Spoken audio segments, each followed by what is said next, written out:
Good evening, everybody. Welcome back to the Blind Gooner. Let me just adjust this. Yeah, that should be fine.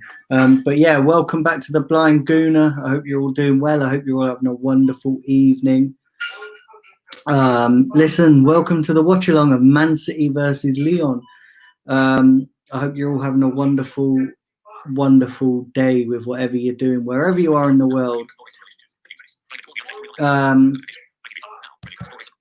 Listen, I have got guests. They are coming, but they are a little bit late. Listen, I had to start because obviously Facebook deletes your stream if you don't go live within 10 minutes. So yeah, I thought I'd get this. Started. But yeah, like I said, I have got guests. Just waiting for them to arrive. But yeah, look. Before I get into talking about the Man City Lyon game, obviously, for those of you that have not checked the video out that I did earlier, the stream, I did a stream on Raul Sanelli or Sanelli, or however you decide to pronounce it. He's gone. He's no longer at Arsenal. He's been sacked. So yeah, do go and check that out. Do smash a like on this video as well, and do hit the subscribe button because I'd really appreciate that. Let's try and get a couple more subs. So yeah, let's try and get this channel moving a bit more. And also, please do go and like my Facebook page, The Blind Gooner. So please go and check that out. But yeah, listen, I hope you're all good. Yeah, this is going to be it's going to be an interesting game, this Man City Lyon game. I will get the teams up very shortly. I will try and browse on my phone with the teams. I'll just wait for these guests to show up. Got Sam Greenwood, he's coming in at 8 p.m. And then I've got Ryan, and also got somebody called Harvey. I've not met this person before, but let's have a look.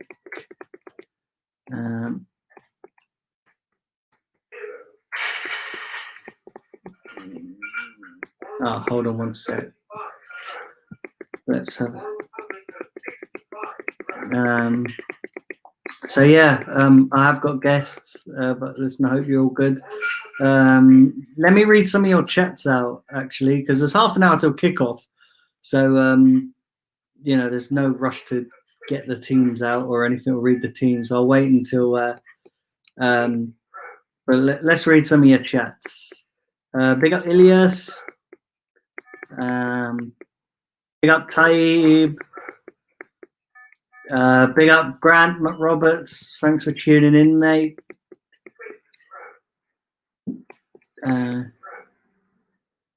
Divock Origi or Michi Batshuayi. Batshuayi, I quite liked him, you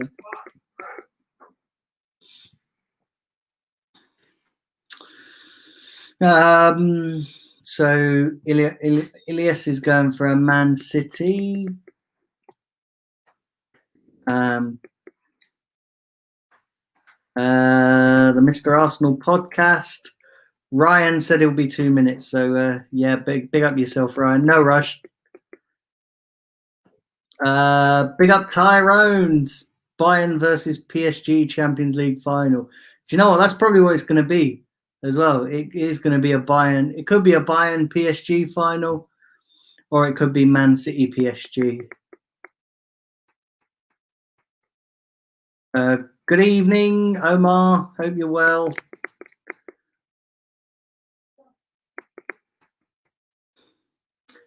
Grant is going for a 3-1 City.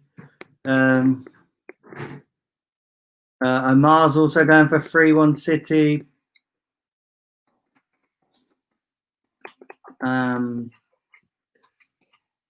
So Grant says he thinks Bayern are winning. Yeah, like I said, guys, I will get into the teams out. I'm sure you've all seen them, but I will get into that. Like I said, I'll just wait for my guests to show up. But remember, do smash a like on this video. I'd really appreciate that. And do subscribe if you are new to the channel. and do like my Facebook page, because we are live on Facebook as well. So yeah, hence why I couldn't really hang around for my guests to turn up. I had to go live, because that's the weird shit about Facebook, is it puts a time limit on the videos. So like when your video is scheduled, you've got 10 minutes after that video it's due to go live, and if you don't go live, the Facebook just deletes it. But anyway, so yeah, listen, I personally think Man City will win this one. I can't see anything other than a probably comfortable win for Man City. I did see a few players that were playing. I saw that I think Sterling's playing, I think Jesus is playing, and I believe Aguero's playing, but don't quote me on that. But I will get the teams in very shortly.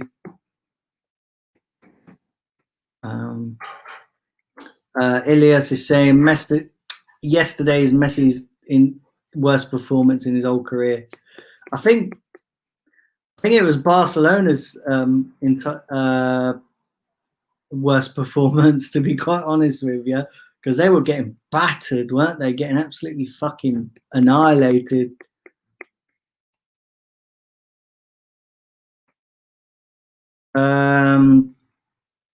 Hi, Harry.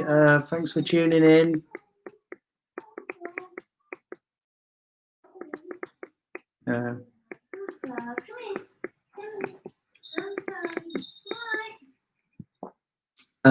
Chadwick, big up Chadwick. He's saying Dan James or Dele Alli. I don't know. Let's have a look.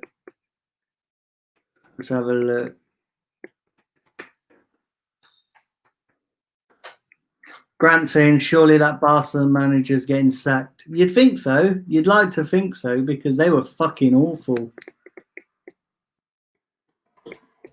Right, let's have a look, see if I've got any of the guests turned up, because I did this last time. Do you know what? I was so busy reading the chats out, and my guests were waiting backstage because I can't see. So when I'm scrolling to read the chats, I don't get like a notification or something. So yeah, only 4 people watching. Damn, where is everybody? But yeah, do smash a like and do hit the subscribe. Like I say, we've got quite a bit of time till kick off, so there's not really missing anything. So yeah, listen, it's going to be an interesting game, this one, because Man City have pretty much thrown everything into the Champions League basket. So let's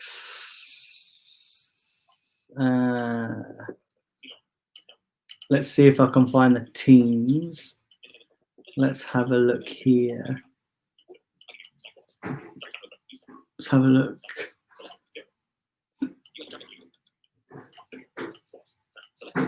Let's have a look here. Give me 1 sec. Let me try and find these teams. Obviously, I'm not going to do it on my computer. I'm just going to do it on my phone. Let's have a look here.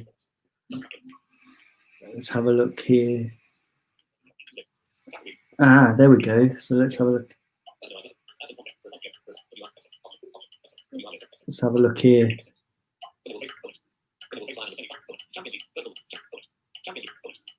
Let's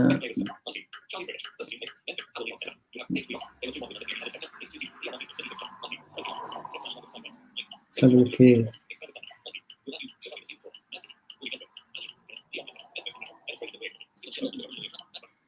You've got to scroll down a whole load of crap before you get to the teams. Anyway, let me get back to that. Let me try and I'll try and find that.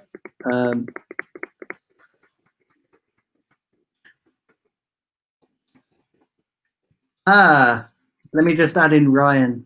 Give me 1 second. And there we go. Hello, everybody. Hello, Ryan. You all right? Yeah, not too bad. How's your day been? Yeah, not too bad, mate. Not too bad. How you been? I was trying to grab the teams up there so I could read them Yeah, out. Whether you've got them on your yeah, one sec, bear with me. just, Oh dear, right. trying to scroll down through all the blooming notifications. But Sky Uh, Sports, they just flipping go through. You go I'll through go all the on fucking further. analysis before you get to the blooming. I was like trying to go silent because I was listening to try and find out the teams and. Yeah, but it's mad, mate. Absolutely mad. Yeah, But yeah, you got them there. yeah, I've got them. Read them out. I'll start with Man City. They've got Ederson in goal, obviously. Walker, Garcia, Laporte, and Cancelo as their back four. Yeah. Midfield three of Fernandinho, Gundogan, and Rodri. And a front three of De Bruyne, Sterling, and Jesus down the middle.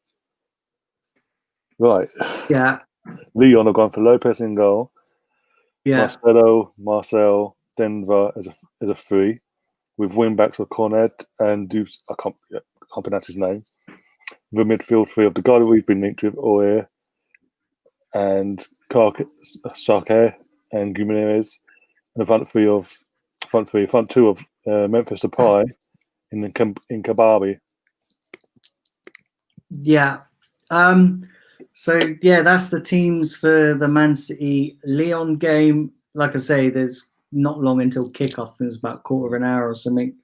But Ryan, I've got to ask you about the breaking news, Raul Sanheli. So obviously it broke earlier today. What's your take on it? Because I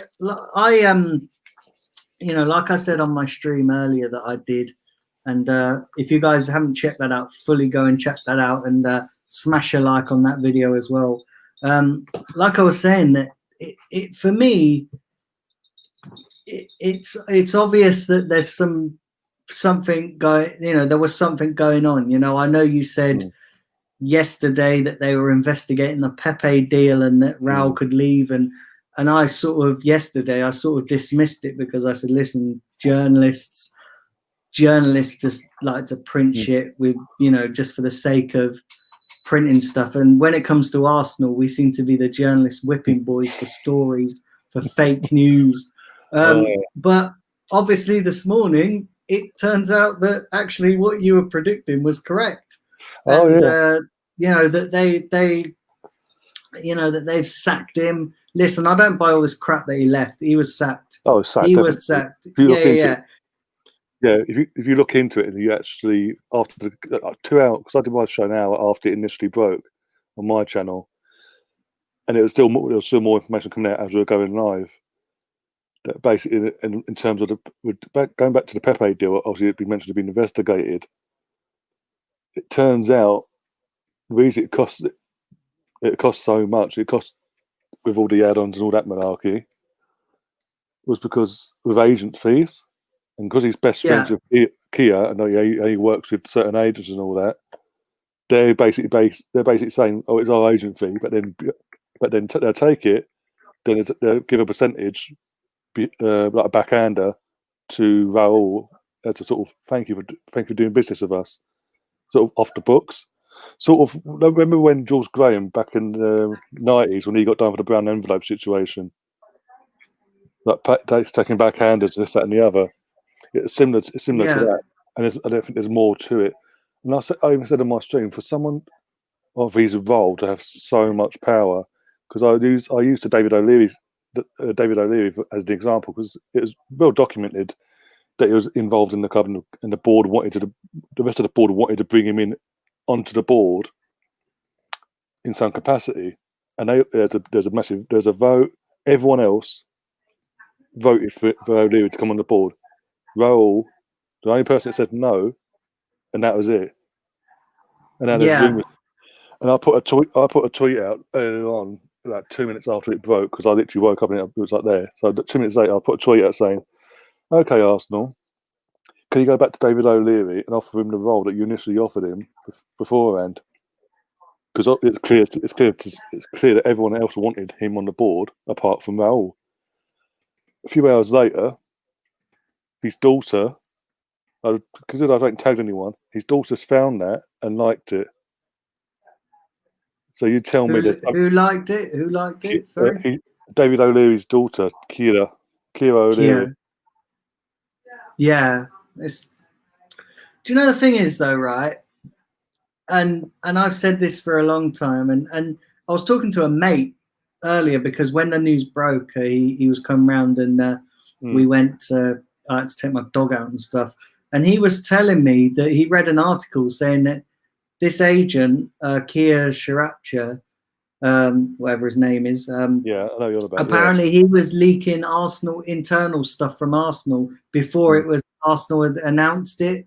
Yeah, well, the other day, effectively announced Woodham 24 hours before it was announced because he wanted to talk sport radio. Apparently, I saw that. I know because someone tweeted it out, like the recording of it, where literally he's on with Jim White and that Rachel. I can't remember her surname, but both work for Sky. But basically, they're on there. And he's basically saying, "Oh, yeah, it's pretty much confirming that William's going to sign for Arsenal without actually saying the words." But as you said, there's other information. It turns out he's been leaking out as well to other people. And it's no coincidence that literally within 24 hours of what the information we were talking about last night came out, not even 24 hours, and then we all wake up to the news that he's left. That he's been sacked. With Big up Bertrand in the chat. I think the main wording of that statement was with immediate effect, which is instant. He's obviously been sacked, and all that corporate bollocks about, oh, we appreciate what he's done for the club. Well, obviously you don't because you sacked him. So, and then I think it's just. I mean, I have to admit, I'm a little bit worried because we've got Vinay and Raul. Yeah, Vinay and Raul work closely together. Like that. They were like that. Right? Yeah. And how did Vinay not spot what was going on? That's why I believe he's next on. He's next. And also, he's gone. I think. Yeah, how did Vinay not spot what he was doing? What was going on? Exactly. Also, Vinay is just like another Gazidis. And also, if you read the information that we all have seen as well. Sorry for interrupting, but if you read all the information, it was Edu and Arteta and others in the board that rose their suspicions to Josh and Stan in the first place. Vinay is not mentioned once, so I think he's next. And hats off to the new guy on the board that have been brought in, Tim Lewis, or whatever I can't remember his name, but hats off to him because it was him that when he brought in, they obviously had their queries. So obviously they brought him in. He's looked into it himself and literally confirmed their fears. And then literally they've had a meeting. Raul's had this meeting. It's all kicked off. But the one person that didn't do any investigation, by the sounds of it, was Vinay. So I think he's next. He's next on the chopping block, and soon. So Grant's saying, if the Pepe deal turns out to be dodgy, will the club get punished? I'm not so sure because it seems like an internal thing. It seems like that. What it seems like to me that the deal itself isn't dodgy, but what Raul's done is he's taken 10 million of Arsenal's money and gave it to this other agent as a backhander. But Kia wasn't involved in that deal, was he? It was George Mendes. George Mendes, but again, it's one of the agents he works with. Yeah. So there's now going to be investigations into that, and who does Mendes also work with a lot with? Wolverhampton Wanderers. So there's going to be people looking into that as well now. It's all going to get. It's just mad. It is mad, and the thing is, because they were saying as well, this article that. We were that close to getting Zaha, and then it was Raul said, I actually get Pepe. Well, now we know why. Because of his mates. Listen, I don't think Pepe is a bad signing. I think we all sat there and were like, oh my God, we got Pepe, 72 million. Listen, he's taken time to bed in and we've got it. I think you could look at this one of two ways. I don't care how we get these top players, that we get the top players. The The only thing I kind of don't like, and the thing that I kind of disagree with, is that the manager was overruled. Like now, even you can see that Arteta, they're trying to overrule Arteta. It'd be interesting to see now, because apparently they're saying now that Arteta and Edu have full control over recruitment. Yeah. So it'd be interesting to see whether they get the signings they want, and whether they still will get Partey, because Partey was not a Kia Sharapsa player. So whether that still happens, and what happens to Coutinho? Is that off the table now, or is that could that still happen? Or I think it could. It just means that there'll be no dodgy business going on, basically. Or say that we need to get Vinay out of first, because as you said, him and Raul worked. You were like stuck together like super glue from the second Ivan walked out the door. So we need to get Vinay out, and But there's also, with everything that's gone on today, there are rumours going about that a club legend is big up Aaron. Sorry to interrupt. Grant's saying, could this be the reason why Pepe is not being played much? I don't think that's at all. I think it's more so down to his fitness at the time and adapting to a new league. Because he played in a cup final against Chelsea in the last game. If there's anything they didn't want to play him, we've seen what they're doing with Ozil. I think now Ozil should be shitting himself after what he did the other day. Yeah, I agree. I absolutely agree. Do smash a like on this video and do subscribe if you are new to the channel. Sorry, I mentioned this on my show earlier. By the way, guys, do check that out. But I did mention who had just come in a few months prior, before Ozil got that £350,000 a week deal, Raul. And now the person that's done that, given that contract, is now gone. The one that's giving him that power has gone. This is the same person who did the same thing at Barcelona, gave all these players that golden generation massive wages, and now you're seeing the power struggle between the players and the board. It's affected, and as we saw last night, it's affected on the pitch. Yeah, but I think thankfully we've nipped it in the bud early enough so it can not have it affect us as that bad. Yeah. Just let me do this. Let's do that. Yeah, big up. Is that Harvey? Yeah. Yeah, big up Harvey, who's just joined, first time guest. All right. Yep. And a neutral as well. I think he's supporting Lyon tonight. Yeah. Yeah. I mean, I'd love Lyon to win. Best game. Oh, imagine that your fan base will absolutely tear City to shreds after all the big I am they're giving. But yeah. I think after what happened last night, Lyon will be like, yeah, you can have them, City. Don't worry about us. Yeah, I wouldn't. At this moment in time, I wouldn't even risk winning the Europa League. Having to go against Bayern in the Super Cup would be a really big shocker for United. I don't think we're ready for that. You got to get past. Yeah, it's mad. It's mad.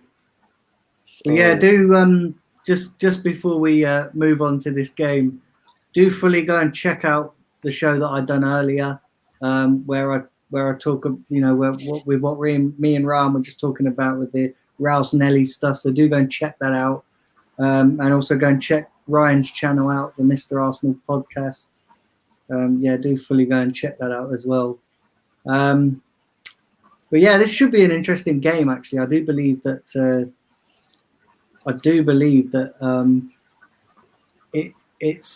I think Man City will probably end up winning this quite comfortably. Yeah, you'd think on paper, but then again, we can't disrespect or disregard Lyon, because this is a team that knocked out a Juventus team with Ronaldo in it over 2 legs. Yeah, true. And, well, I think they've been more focused on the Champions League, more to that than the actual league themselves. They actually finished 7th in Ligue 1, so yeah, I think Champions League would mean more to them this season. So I wouldn't write them off just yet, but You never know; it could happen again with City. 8-2. You never know. 2 in 2 nights. Be a record that. That was mad with that Barcelona game. Barcelona were, Jesus Christ, they were fucking awful, absolutely terrible. They've obviously went to the Arsenal school of defending because it was just absolutely mad. Do you know what I mean? I thought I'd seen it all with our defense. Do you know what I mean? Like with blooming, the way we play, but nothing like that yesterday. Yesterday was just. Barcelona were horrendous. It's just like they're giving up. Yeah, and also the only time Arsenal conceded 8 goals was against United. And look at the defence that we had there, and the goalkeeper. It's very inexperienced defence and the goalkeeper and all that, and team on that day. Barcelona, that was a Messi, Suarez, Piqué, ter Stegen, who even I don't rate. Still, these are experienced, top of their level players, and they conceded 8 goals in one game. Yet we conceded 10 goals over 2 games against Bayern Munich, and we're fucking torn to shreds. So imagine if it was a second leg game at that. We were saying, was it 8 away goals to come back from? That would be a Barcelona making in the history. If they came back from that like they did against PSG, that would be one of the best games in the world if there was 2 legs, but destroyed. But I was listening to I came across on Twitter a video clip from what Alex Scott was asking Gideon Balaguer some questions about, obviously the aftermath of it all. They were there, and he said this has been a long time coming. He says it's a one-off because, as you mentioned, the PSG obviously they came back from it, but the first leg they got battered. And then the following year they do 3-0 to Roma in a game. Then last year they lost 4-0 after being 3-1 up against Liverpool in the semi-final of the Champions League, and then last night getting absolutely trounced like it was fucking Germany versus Brazil. Was it fucking 2014? I mean, it's embarrassing. I mean, it doesn't help. They don't help themselves either. As I've said a couple of times as well, they don't help themselves in terms of their recruitment of head coaches or managers, or whatever they want to call it. Since Pep's left, the only person you could say you knew of when they hired him was Luis Enrique, and even then that was a gamble because he'd never coached before. Yeah, big up Nitesh who's joined. Also Martin who's joined. Big up you guys. Hope you're all good. I hate Puma kits. They are horrible. Every time I see Man City's and they say it's nice, I don't get it. No, I don't get it. It's literally like looking at shattered glass. And then the goalkeeper gets like a fluorescent pink. I saw the goalkeeper kit. Sometimes I like City kits, and that sounds bad, but sometimes they look quite nice. Yeah, they look quite nice, but ever since they've went with Puma, they've looked disgusting. I mean, with Umbro, they looked quite smart. Yeah, this is the thing. We, as Arsenal, we had Puma for 4 or 5 years, and that's the issues you're talking about there, with like how it looks and feels. We had the same issues as well, and the designs were awful. But I think Adidas is better, way better for Arsenal now. Way better. I think their kits look amazing this season as well. Yeah. Fun. Not sure about your home kit though. The little yellow blue things on it. I've got it in the cupboard. I don't know what to think of it, to be honest. It looks good. Then again, look at our away kit. It's like bloody Dexter's had a go at it. Well, at least we can agree on one thing. Manchester City's kits look disgusting this year, last year.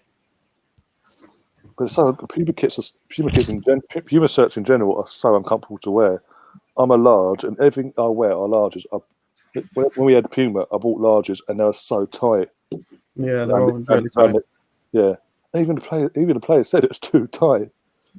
It's like bloody hell. But yeah. So what are you What are you guys going for in this game then? What are I'll let Harvey go sort first. I see a 4-1 or a 4-0 win. I don't really see Lyon having a chance, to be honest, but you never know. And I think Jesus is going to be a big threat with De Bruyne today if they're playing. I think that Jesus is definitely playing. So that's what I'm going to go for. Jesus, yeah. There's no Aguero, so Jesus has to play. And he's just kicked off, but I'm going to go for 3-2 City. What about yourself, Daniel? Let's have a look here.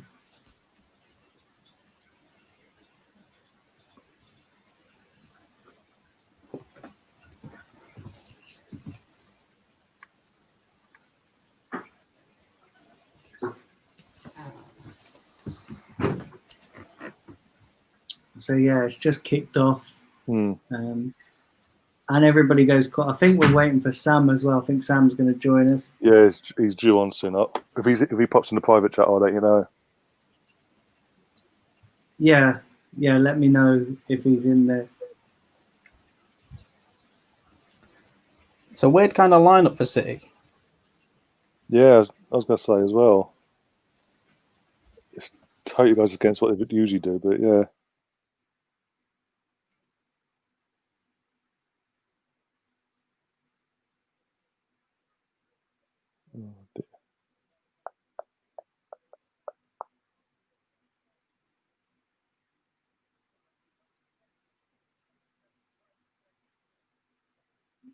So yeah, let me know. Yeah, I'll let you know once he pops up in the private chat. I'll let you know.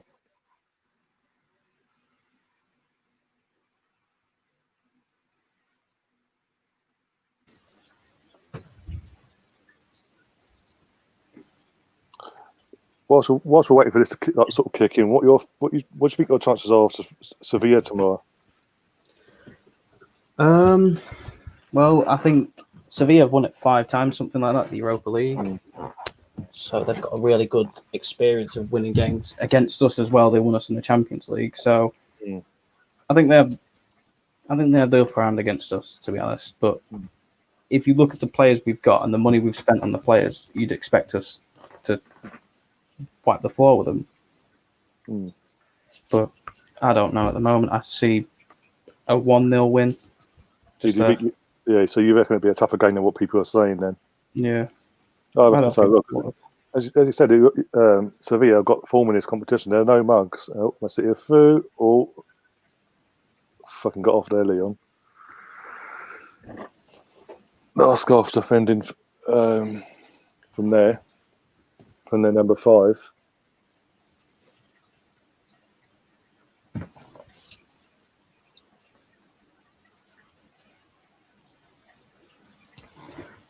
Yeah, I think it'll be either a 1-0 game or a 2-1 game. I don't see us winning it. Let's see you win it all. So you do. Okay. What have you made of Man United do it going out of their way as well to get Gardo on the books until January? Is it January you got until now? I think so. I don't know why. It's a weird. Yeah, it's a weird one for me as well. I never got. He's a Man United fan, great, but we don't. I don't know. We don't go around signing every Man United player, a fan around there. Like Raheem Sterling, he's a Man United fan. Exactly. So I don't know why we went for Igala, to be honest. He's a good player, but I think he's past it, and I don't think if we sign him for 20 million, that's another thing. Bad business with Man United. That's the problem with Man United. Every time we go for a deal, they hear it's Man United, they will add about 50 million onto it, like Jack Grealish. Now they're asking for 80 mil. Yeah, they're asking us for 80 mil as well. It's crazy. Yeah, we put feelers out there for him the day after the league finished, and they said straight away 80 mil, and they're wondering why no one's going back. It's crazy money. Crazy money. Oh, big up 20 people watching this live. So that's pretty good. Walker got off lucky there. I don't know why they don't play Cancelo. He's at what's his name, isn't he? He's on loan to who was it? Who's he gone on loan to? Is it Juventus or something like that? They sent that on loan. Yeah, Oh. back in January, or was it Angie? Oh, I can't remember his name now. They definitely loaned him out somewhere. Angelino. Hmm. Yeah, he's gone to Leipzig. That's it. He's gone to Leipzig as well. Yeah, Yeah. which is bizarre because in the money they spent on him. That's it. This is something that I've said this last week or so. The only clubs the pandemic will not affect is Man City, Chelsea, and United, because United, you've got the global finances that you get from like your shirt sales and this, that, and the other. And Man City, because Man City are run by a country, Chelsea are run by the mafia. Yeah, so they're the only clubs in not just England, in European football that won't be affected. I think we're starting to lose the money, though. I think we're starting to lose it very, very quickly. And because you've got owners that are not footballing men. You've got the guy running the show, the face of them. Woodward. Doesn't have a clue. Yeah, Woodward. He doesn't have a clue what he's doing of. No, don't have a clue. And I think before Bruno Fernandes signed, they put his windows through. Yeah, literally about a week or so before. Yeah. Yeah. But that's probably one of the quickest transfers he's done with Man United. Amazing what a bit of pressure does. And I think now that Bournemouth have accepted a deal with Sheffield for Aaron Ramsdale, I think that might mean Dean Henderson might be staying. Yeah. He might be staying. Would De Gea take the step down though? It's number 2. That's the thing. And then plus you've got Romero as well to think of. So if Henderson's staying, he ain't going to want to stay to be number 2 either. So you've got to pick a number 1, and whoever's not your number 1 has to. One of the other 2 has to go. And I think that I personally would get rid of De Gea. Yeah, I would as well. He just really hasn't clicked. He's just not. He was a great keeper though. Back then, he was a really great keeper. Yeah, he carried us to top 4 most of the times.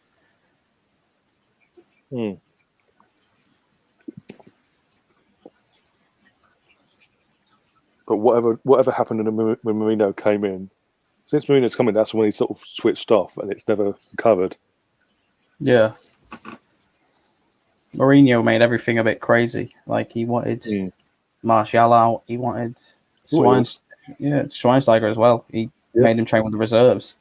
Yeah, straight away, literally. And what was it? One, because he had Rooney right there, I think still as well. He had them all out training in a random park. Yeah, he made Rooney be a ball boy. Yeah. That's awful. But he doesn't care. That's why I never got why Man United went for Mourinho, because he's not. Everything about him doesn't scream that he'll do the right things for the club. It's all about himself. Big up Jonathan Porter in the chat. Let's have a look here. What other checks is it? Yeah, he's saying De Gea's on 375k a week with 4 years to go. He isn't going anywhere. No one will pay those wages for a keeper. Actually, there's one club in Europe that will actually, and that's PSG. True, and I've heard loads of things about a swap deal with Oblak. Was that as well? I mean, Oblak, but then if that's the case, of being an Oblak, you've got Henderson will be like, okay, why am I staying around in? And he'll probably just cash it. But Oblak, fucking, if anyone gets Oblak in the Premier League, you're guaranteed to be literally title win, not title win, but title contending within a season or 2. Do you think Oblak will go? Because Chelsea are linked with him as well. Like, Chelsea are linked with him, and they reckon that they could get him. Or Chelsea will reckon that because they have the money, but I don't think he'll go to Chelsea because he's seen recently. Apart from since Czech, every goalkeeper that's gone there and took the number 1 spot hasn't sort of had time to settle. And it's all if it doesn't click, they're out the door. And he's one, and where he's been at the longevity at Atletico for the last few years, he'll want that longevity that he's at his club if he does move on. So I think Chelsea won't happen. If he's going to come to the Premier League, it'll probably be United at the moment. out of the top clubs because Tottenham won't be able to afford him. We, as it stands, don't need him because we've got two great goalkeepers as it is. Who else? City don't need a goalkeeper. And he won't go to City either because he'll be just literally, as it stands, on the bench. I'm trying to think now. I think Madrid might have him. Yeah, Madrid. do? Real Madrid will, but I'm saying Premier League wise. But yeah, Real Madrid would. But then would he cross that divide though of the local rival? True. Until things happen, you don't know. Until moves are made. I mean, every year we're hearing Neymar back to Barcelona. It's like, seriously? He broke his neck to get out of there. Yeah. Remember, do subscribe if you're new to the channel. And do go and like my Facebook page as well, The Blind Gooner, as we are live on there too. And do go and check out the Mr. Arsenal podcast. Do go and subscribe there too. And Harvey, I don't know, have you got any channels or anything? I have one. It's the United Daily Transfer News. I'll comment into the chat now. Yeah, so do go and subscribe to his channel as well. I'm going to find out where Sam is. It seems like he's got lost. Yeah.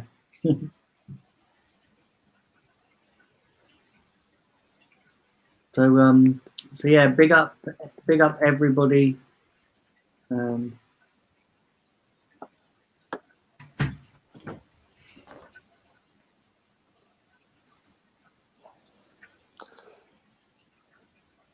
Yeah, big up 20 people watching this live on both platforms. So that's pretty decent. So yeah, listen, it's going to be an interesting game.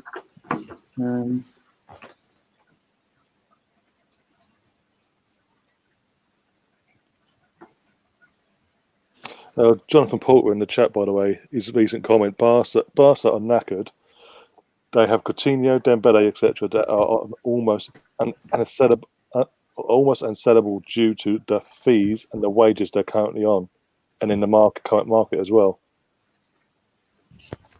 So the players they want, it's basically what he's saying. The players they want to get rid of and sell, they can't because of the current climate and the ridiculous wages have got on. Hence why, when it comes to Coutinho being linked with Arsenal or any club, it's all talk about loan. No club can afford their full wages unless they say, I'll come to you for a massive pay cut. But then Barcelona are then demanding a stupid fee, trying to recoup the money they spent out on him. Because it's similar to Arsenal. Barcelona's recruitment, it's absolutely been dire for the last 5 or 6 years. They just throw money at any issue. They want someone, they'll just throw money at it. It's never worked out once yet. They threw money at Dembele. In 6 months, he was getting outed by Messi because Messi didn't like him, so now they want to get rid of him. Coutinho, the same issue. After 6 months, he weren't given a real proper chance. Messi fell out of him. That's it. And Griezmann as well. And Griezmann this season as well. Yeah. I put that down. With Griezmann, I put that down to more karma as well. That the fact that him and Barcelona's karma's come their way because of how they dealt with things last summer, in terms of being dodgy and forcing the Atletico thing through as early as possible, so they didn't have to pay a bit more out. I mean, that's just £300 million wasted. Yeah, gone, and they won't get that money back. And then last night, literally, it's a quarter-final of a Champions League match. You've paid all that money for Griezmann, and he's on the bench. And you bring him on when it's 4-1 and game over. It's crazy. Well, about 40 minutes into the game, and right, I'm just going to bring in Sam Greenwood. Is there? Hello, Sam. How you guys doing? You're How right. you doing? Hey, Yeah, what's the game like? Any good? A bit scrappy. I think Man City have had most of the possession, but Yeah. they've had the possession, but they've done nothing really with it. And Lyon has just tried to set back and counter. Right, I'm just going to see what it's like now. I got my It's currently 0-0. No one's 4-1 up yet. Yeah, big up to big up to 28 people watching this live over the two platforms, Facebook and YouTube. That's not bad.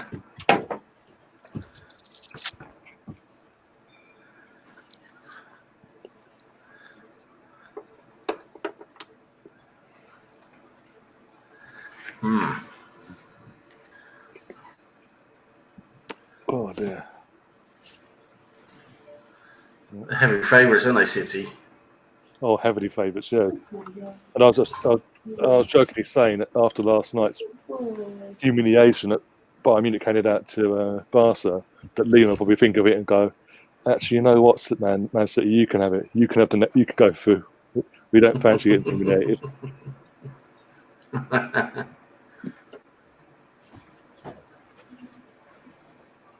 I mean, to be fair, City have done it as well this year. They won 9-0 against Watford, so Yeah.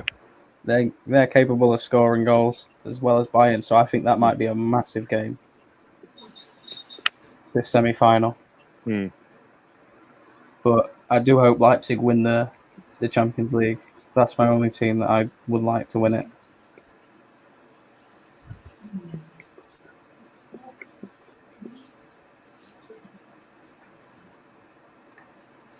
No, Bayern aren't Watford.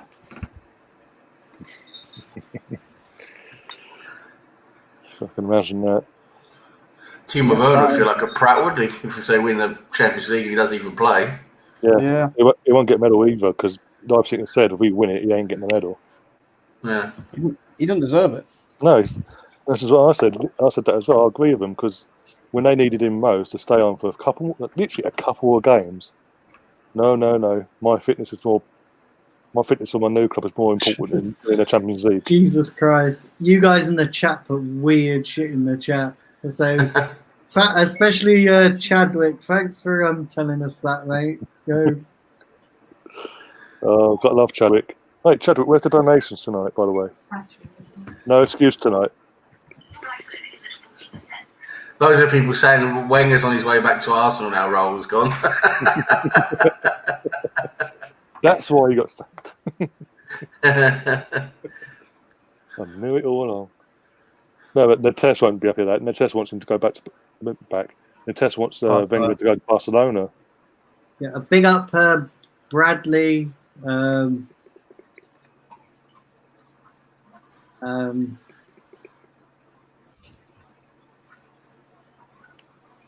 mean, who do you think is going to be the next Barca manager? Because I'm in the edge of. Who's going to go? It's going to be. They've got a terrible job, though. I mean, whoever's going to go there's going to have a terrible job. It's a rebuild now. It's a rebuild. Yeah. There's only one person. There's only one person that comes to mind, but he used to play for Espanyol, so that's a very difficult one to sell. And he's always said, "I'll never go to Arsenal from Tottenham's perspective, and from an Espanyol's perspective, he'll never coach or anything at Barcelona." Pochettino, yeah. Yeah. Apparently, they're linked with Thierry Henry as well. Thierry Henry, what the hell's he done? He's literally. I mean, he nearly got Monaco relegated. Well, might as well go for Tony Adams. No, but our media, he'll do things in the training. The media take the piss out of him, so he can't do that. Tony Adams is amazing when the manager around. We got Wickham. Well, he got Wickham relegated. They got another couple of other teams relegated, didn't he? And then he stopped. I think he realised he wasn't really a manager. But at least he was man enough to try it though in the first place. All these people, I want to be a coach, I want to do this, and never actually do it. Tyrone says Barcelona linked with Henry as manager. That's what they also linked with Xavi as well. New man here just said. Yeah, they also linked with Xavi as well, according to Sky. Yeah, I think Barcelona will probably go with somebody who gets the culture, don't they? They tend to go with managers who get the culture. I mean, obviously, they kind of massively fucked up with this guy. Do you know what I mean? Oh yeah, I was about to say that's not exactly what since Luis Enrique, because they've had a few dodgy ones in between as well. Since Pep, the only decent one they've had was Luis Enrique. And even then, his tactics are questionable at times. but he won them things. But since he's been outed, he left. Literally, they've gone for that route of someone that gets the culture. It's people you don't even know of, and they don't have the respect then of the likes of Messi, and Messi runs the show, and he's 33 for crying out loud. It's just ridiculous that they've got to this point where Barcelona is so successful that the players of that generation that sit at the club are dictating who should be playing, who should be coaching the club. When the next year or two, they'll be gone.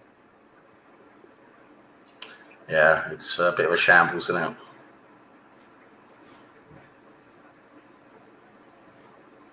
it? They could get the dream team of Sanelli and Emery. Jesus Christ. Wouldn't that be if Sanelli goes back to Barcelona? Yeah, that would. They are fucked if that happens.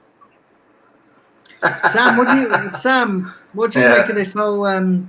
What do you make of this Raul Sanelli situation? This obviously happened today. I'll tell you what. I think it's actually. I think something quite major, something quite big's happened because because basically Stan Kroenke has said to Raul, "Sorry, you don't have a job anymore." And for Stan Kroenke to do that, I mean, I think something quite big has happened. Something's come to his attention from. Yeah. We don't know the details yet. Whether Tim Lewis has uncovered something, the new board member is a corporate lawyer, has got a lot of experience within audits, high-level audits and stuff like that. And he was brought in for the business side to basically dot the I's and check the T's and everything. So if he's found something in that internal review of the Pepe transfer, and that's been sent to Stan Kroenke, and I think it's got to be something made for them who they're as hands off as possible, right? They do as little as possible. They get as little involved as possible. Yeah, and for him to step in and sack Raul, that's got to be something. That's got to be something really big. Yeah. For him personally to step in and not have his son deal with it. Him personally to step in, as you said, so hands off. It's unreal. He makes Mike Ashley look like a good owner, and that's saying something. Exactly. So I think it's something big's happened. I reckon it's bungs, that's what these guys do, right? They pay each other under the table, secret offshore accounts and all this stuff. And I think what I was reading was apparently there's some irregularity in some of their payments, that they see that there's something not right with the payments, and probably Tim Lewis has gone through it and said, "Oh, what's this about?" And he's found out that Raul's got something he shouldn't have got, or something, and it's all just sort of uncovered and unravelled from there. Yeah, hence why the main one was looking into the Pepe one to see if there's any, as you said, dodgy anything. Because big up to the guy watching from New Zealand. Listen, I ain't going to pronounce your name because I'll probably butcher 1-0 it. Lyon. 1-0 Lyon. Yeah, 1-0 Lyon. Yeah, 1-0. I'm about lovely through ball. Wow. Let's have a look. Wow. Oh my God! Wow. Well done. And he's wow. Well. So yeah, big up to you watching from New Zealand at 7:20 in the morning. Wow. Yeah, well done. Anyway, so also heard there's rumours coming out of the club that O'Leary's already been reinstated to take his position. I mean, on the board, he's not going to be director of football, but he's going to take that position on the board that he wasn't supposed to be getting. Yeah, I think that'd be an eventual thing. Settle back in now. But I was saying earlier, I put a tweet out because I think that's going off here. I didn't get no sleep last night, so I went up bed at about 8 o'clock this morning. Woke up a few hours later, as it broke about a minute later. And I've then read it out, put a tweet out. We got a quote tweeted it. Okay, Arsenal, can you go back to David O'Leary and offer him the position you initially had him? Because it's goal's been given. Been given. It was clear at the time that you all wanted him. The only person that didn't want him was Raul, and he's gone now. Fast forward a few hours later, David O'Leary's daughter, and I don't even told anyone in this, by the way, David O'Leary's daughter seen it and liked it. Yeah, that's good. I think that's a pretty big sign, don't you? Thing is, as well, that I seen a report today that Arsenal are claiming they'd done it as part of the 55 members of staff because of this pandemic. But they're trying to cover their own asses, aren't they? Really, they're trying to just. They're trying to look like classy, not throw them under the bus. But I've had James Rowe on my channel, and he mentioned a couple of weeks ago how similar things were happening. Because he would only work with agents there. And hierarchy at Barcelona weren't having it, and they axed him as well for it. But clearly, we've brought him in, not knowing it or not knowing it, whatever. He's continued that, and it's now to a point where it's come out. We've brought someone in. He's noticed some irregularities, yeah, and brought it to Edu's attention. He's then brought it forward to Josh and Stan, and from there, everything's just fallen apart for Raul. He had no answers, and he couldn't justify where's this money going, basically, in the first place, without throwing himself in it. He's clearly done that, and they've gone, okay then, bye-bye. With that, here's a contract, ripping it up in front of him, off you go, get out of our club. Yeah.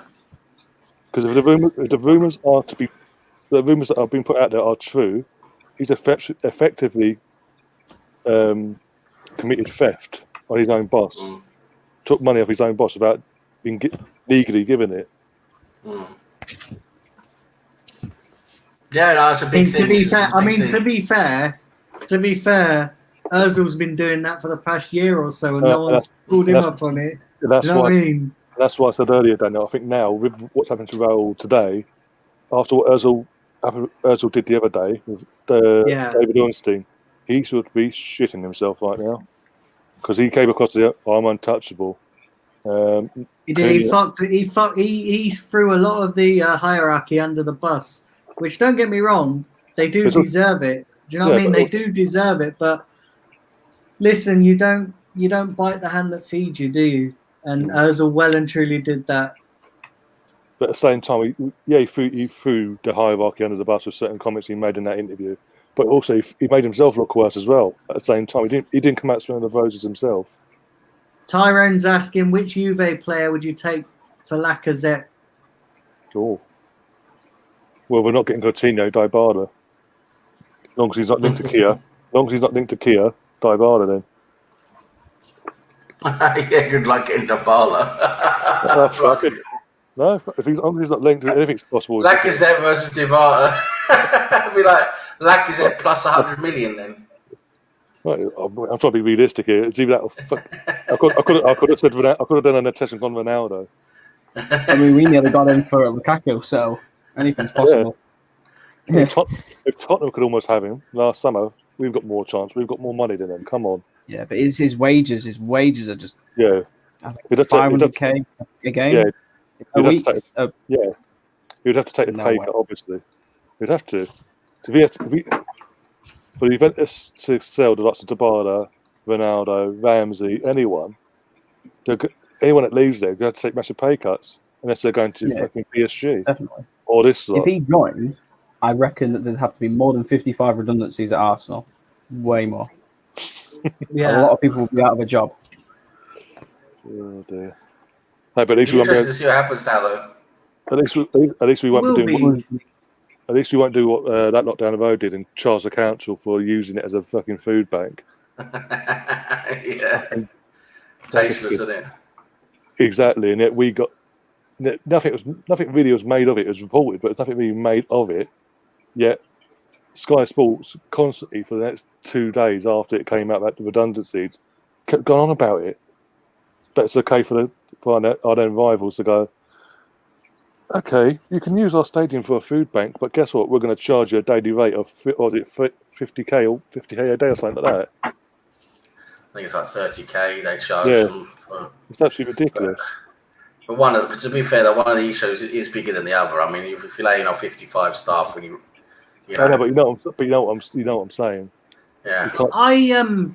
I said on my stream earlier when I was talking about this, and I said, why is it right that we get positive news, but it's always followed up by some big ass negative news. So like when we won the FA Cup, you know, everyone was celebrating, going, "Oh, great!" Then the redundancy news come out. Then when we signed Willian, everyone's like, "Oh, great, Willian's a great sign." And then all this shit comes out with Raul, like, and it's just like, what? But that's the club, though. That's the club. That's what I mean. The club. Yeah. That's what I mean. The club. They like to fucking 1 minute we're up, next minute we're down. Jesus Christ! It's like, why can't you just get your shit together? And who is it?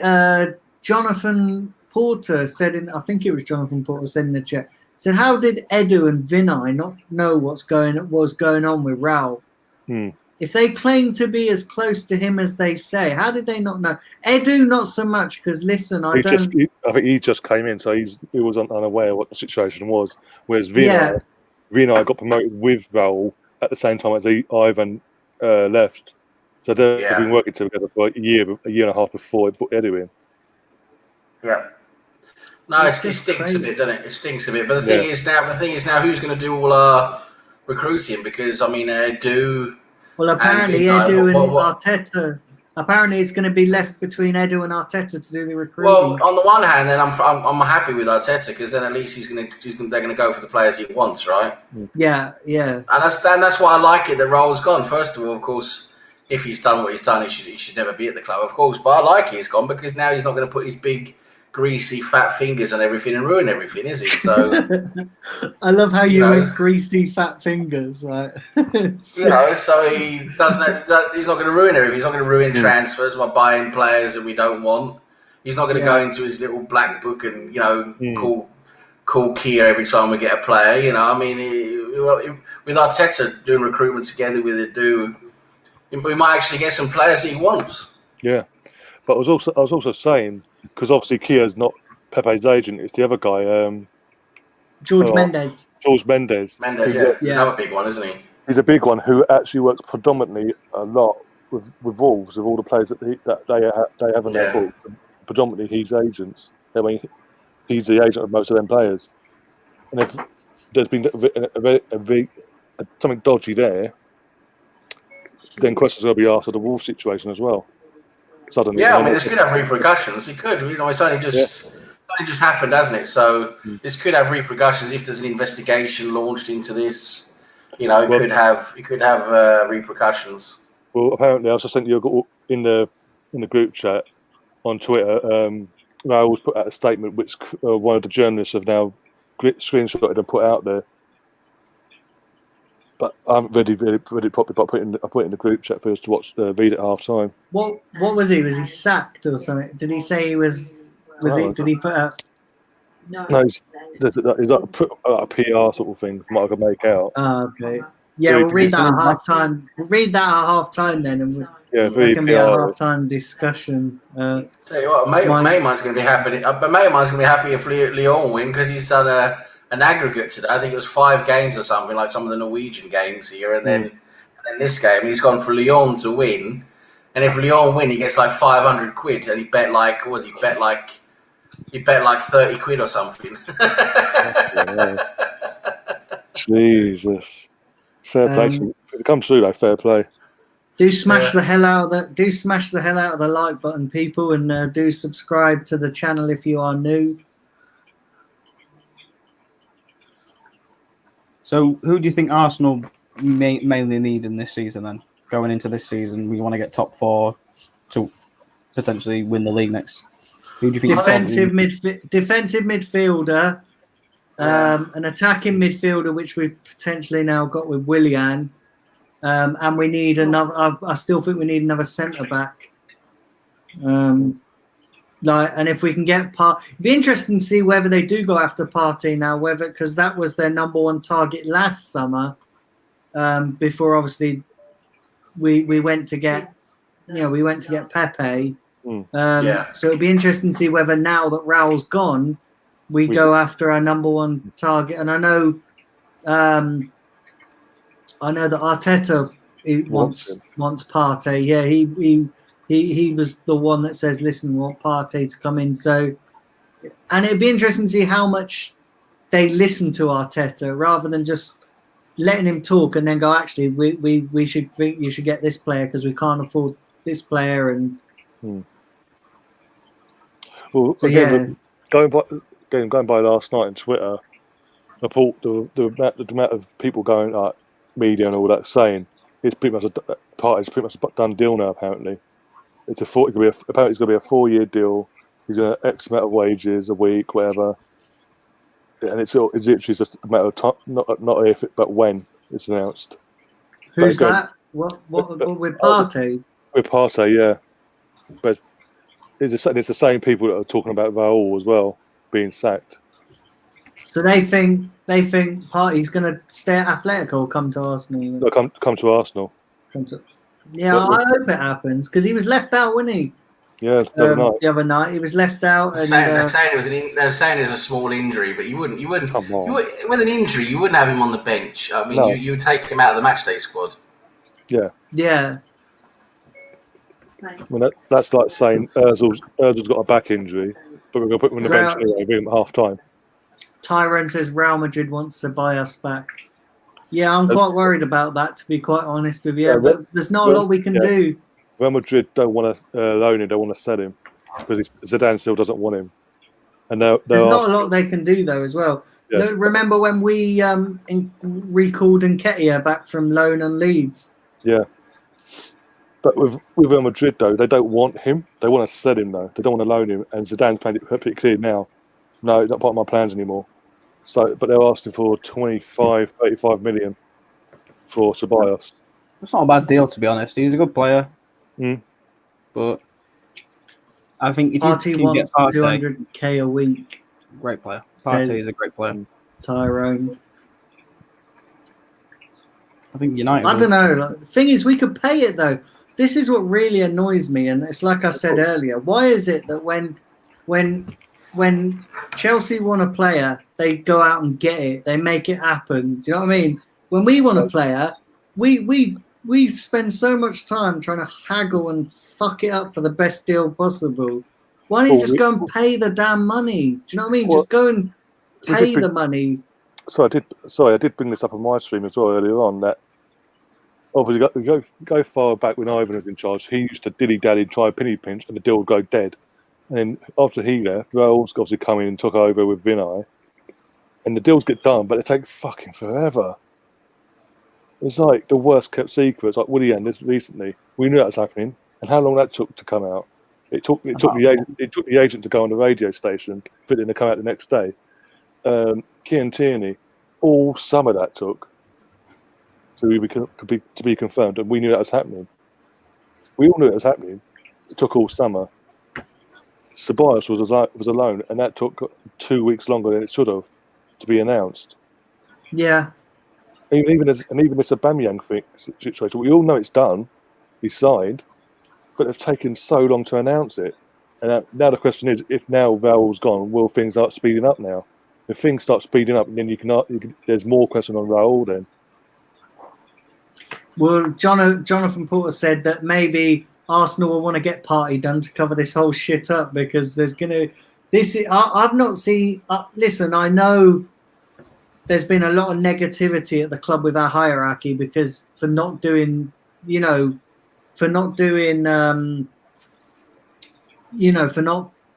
players. But I've never seen anything like this where it's shady backhanders and all that going on. But see, the thing is, right, I sort of blame Arsenal for this because Raul did the same shit at Barcelona, but yet they still went and got him. Like, he had a track record of this at Barcelona, like with the Neymar deal and... Well, I think it's more so we've got an owner. We all know, we've all said it, isn't a footballing man, so he doesn't have a clue, footballing-wise, like we call football, footballing-wise, hasn't got a clue. So he's just took... Ivan's gone out there, again, who's not a footballing man either, but he knows what he's doing though. He's seen obviously Raul's available, gone to Stan, this guy's at Barcelona. And as soon as he mentioned Barcelona at the time, that's a big thing. So Stan's thinking, well done, Ivan, you've done a fucking great job there. And it's come back and backfired because, but at least, like Sam said earlier, for Stan to get involved himself in this situation and sack him himself that speaks volumes. He's done something so severe that Stan's had to get involved himself.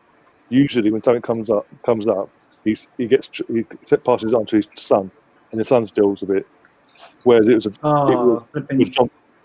a majority of De Bruyne nearly. it was a majority of Stan being involved here, and that's as Sam said earlier, that's very rare. That's like what? So Jonathan Porter said George Graham wasn't opposed to the odd backhander. Exactly. This. I mentioned this this was mentioned in my stream earlier as well. George Graham. It's very similar in like the brown envelope situation, where and again that's a similar situation because again it's down to an agent thing. He liked working with a particular agent, and he got back. Like most of them at the time, he got caught out and got thrown under the bus. But at this moment in time, it's down. I think it's more so the all getting into the club was down to Ivan, and the fact that Stan is not a footballing man either. He didn't have a clue what he's getting himself into. He should have had people. He should have had people that are footballing men that knew the ins and outs of everything. And I mean everything about this man before even offering him a role. But if one positive's come out of this, it's that not only that, there's that David O'Leary. If the rumours are true, David O'Leary's back in the board. We need more. It'd be interesting to see whether that happens, though. Whether they do get him back in the board. Yeah, if that's the case, if it is true, it's happened or happening. That's great because we need more Arsenal men in this club. Yeah, it actually means someone's going to start thinking about Arsenal. Then not just business. And, not their wage packet. No. Yeah. Tyrone says Guendouzi, Chambers, Socrates, and Ozil and Kolasinac should be sold. Yeah, if that happened.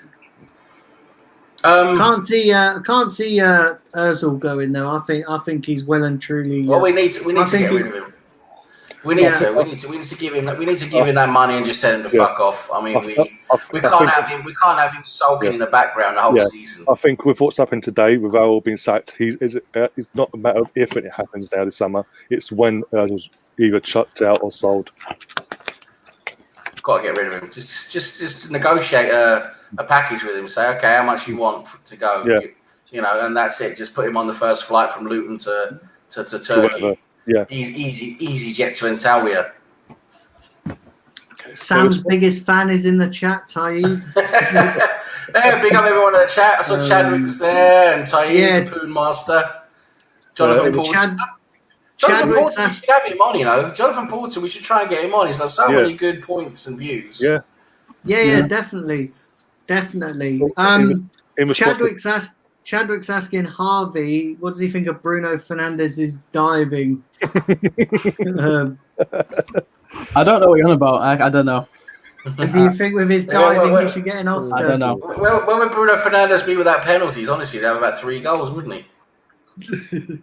I mean, if Bruno Fernandes didn't have the ability to dive, I reckon he would be at the same level as a West Brom midfielder. He's nothing without a penalty. That's the thing, and that's why we love penalties and Bruno Fernandes. They go together hand in hand. So I don't know what about the diving. He's a good player, though. He's a good player, but he gets a lot of penalties. But he's a good player. He's changed your team around, hasn't he? Basically, definitely. He's brought the morale back into the team completely. Everything's going up. Let's hope we can get Sancho or something like that. Jonathan said, "Tell Ozil to go away. Raul has his cash." Raul's fucked off. Yeah, Raul's fucked off with your wages. Raul's fucked off with your wages. And Grant's saying, wasn't Raul sacked at Barcelona? He was sacked. James Rowe, again, I said it was on my channel before. He went and looked into it. And he was sacked for being dodgy and doing what he's done with us. But looks like everyone's saying, look at Barcelona, the state they're in now. I mean, Raul and them haven't done a good job, have they? I mean, what they've left that club in. Bloody hell. Yeah. What a mess. They're more of a mess than we are. When you look at, you look at where they are statue-wise, possibly the biggest club in the world. You know, it's between them and Real Madrid, basically a toss-up. You know, you look at the state they're in. I mean, it makes our problems look a lot smaller, to be honest. Bradley, the chat's asking for trouble, by the way. Bradley. Yeah, Bradley, last comment. Well, he's a good player, in Messi. He scored what? Yeah. He scored Yeah. how many goals against Arsenal in his career? Like 15 or something like that. Again, Jonathan Porter as well saying, I think Raul was involved in the original Neymar deal, where Neymar's parents got 20 million euro. Yeah. Wouldn't surprise me. It wouldn't surprise me. So remember all the. That's another thing that came and went very quickly. I thought. Remember the WikiLeaks, all the football stuff that came out from the all the football documents and everything that came out with the WikiLeaks thing a few years ago. Yeah. There was a lot of shady. There was a lot of shady stuff that came out there, and it went very quickly. They were very good to to get rid of it very quickly. But my God, there was a lot of stuff that came out there, and what keeps coming back and back is how much these agents really do influence things behind the scenes and all the shady stuff they do in terms of payments and it bribes to the parents, bribes to the family, all of that. Well, yeah, Omar's saying it's 2-0, by the way. I don't know if that's true or not. I don't think so. I think it might be a penalty. I'm not sure. I'm getting people saying it's a penalty. Lyon are playing out of their skin. Yeah. The City are looking a bit tired, to be honest. They're looking a little bit. Lackluster. They're looking a little bit, not quite on it. Yeah, I think Omar's trolling us because I'm like on the 40. No, of course he's trolling us. Tyrone saying Barcelona need a back four. I think Arsenal need a back four as well. Yeah, it's half-time 1-0. Yeah. Well, City have got to do something in the second half or else they're going to go straight out, that's for sure. Well, Lyon have gone in with the mentality. They've got nothing to lose. They're against Manchester City. They've got nothing to lose. Yeah, as you say, it could be an all French final. Imagine that. Or German. Would that be the first time ever an all French final in the Champions League? Yeah, and they call them the Farmers League. Definitely in the modern era. I don't think since it was called the Champions League, there's been an all French final. But I'm trying to think back to the European Cup days. I don't think there's been an all French final then either. To be honest, No. I mean, of course, I'm not an expert, but I don't think so. Either way, that's what. Even in that case, that goes like 30 odd years. So either way. So do you want to, Ryan? Do you want to read that? I want to get it up one sec. That statement. Yeah, that's. Let's bear with. While Ryan's doing that, guys, do drive the likes up and do subscribe if you're new, and also do go and like my Facebook page, The Blind Gunner, as well, if you haven't already liked the page. Right, it starts off right. Here we go. It is with mixed feelings I end my professional relation with Arsenal. As said, many mixed and contradictory feelings arise from deep sadness and to full pride and gratefulness. Because I've got to say this, I'm saying it like it is because it's like normal writing and it goes bold writing. It's fucking annoying me. But pride and gratefulness to have been given the opportunity to work in such a special club alongside the best professionals and human beings I've ever met over my 25 years in the industry. I will continue a Gooner for the rest of my days. I will be celebrating every goal, every title that we achieve in the coming years. I said, and I had many contradictory feelings at this time, many, but I can assure you, one that I don't have in anger, not at all. Of course, I feel frustrated and powerless, but I also have certainly I gave my best work and effort to bring this club back to where it belongs. I don't want to bore you further with a long message, but I did indeed want you to know this news from me. There is no one to blame for this. other than COVID, and the need to adapt and remodel the club's structure to the new times. I'm very comfortable knowing the club is in great hands, starting from a fully committed ownership to a second to none group of professionals filled with passion and commitment to make this great club successful. The foundations are solid, and I am convinced the dawn of a great era is just starting. The values of Arsenal, togetherness, acting with class, always forward, will be stuck in me for years to come. I wish the best to Arsenal. Come on, you Gooners. Who was that? Raul. So Fuck he's off. saying they're blaming it on COVID. He's saying If that were true, then why did all these other stories come out? He's talking bollocks. covering his ass. He's covering Blaming it on. back I on- knew they Yeah. would use COVID, and I said to you, didn't I? I said that they, are they doing this because of COVID? If you're laying off staff, right? This is what they've been saying all along. They're laying off staff that they don't really need, right? That's what it is. You're laying off the staff you don't really need, the staff that you can either bring back at a later date, or you don't really operationally need them. Now, the head of football, that is not a position you think, oh, we don't need that. We can let him go. It just makes no sense. Yeah, You're not going it doesn't. to let your head of football go when you're looking at cutting costs.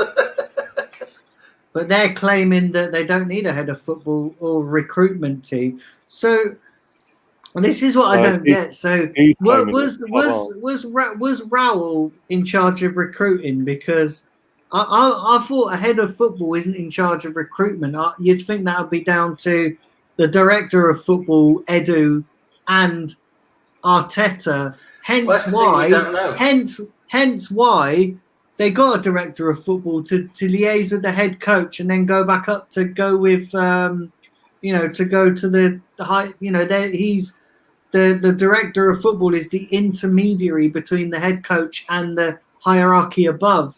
So if Raul is in charge of that, then what's the point in Edu's position? Well, that's the thing. I mean, you see, Raul has been heavily involved in recruitment, right? It's been through his contacts that we've done all the recruiting. So it's he's been a very, very key part of that. So it just doesn't make no sense to think we can just get rid of him like he's not necessary. So it's come out at the same time as Arsenal announced they were looking into the Pepe deal. Yeah. And all of a sudden he's gone. So there's a clear link between those two things. And as I said, even in my live stream, there's more information coming out that the looking into it was because of more where money was going, why we paid so much for Pepe in this the actual deal itself. Yeah. And it turned out the agent fees were added on, and then the agent involved would go back to Raul later on and go, here's half of that, backhanders. Exactly. Grand saying, do they think we were born yesterday? Exactly. Right, I'll be back in a sec, lads. Just got to go and do something. Well, I'll say again, it's not Arsenal that put that out, it's Raul that's put that out himself. So it's nothing to do with Arsenal that time, it's all Raul. So I don't believe he's written it. No. It's a PR statement to cover his arse.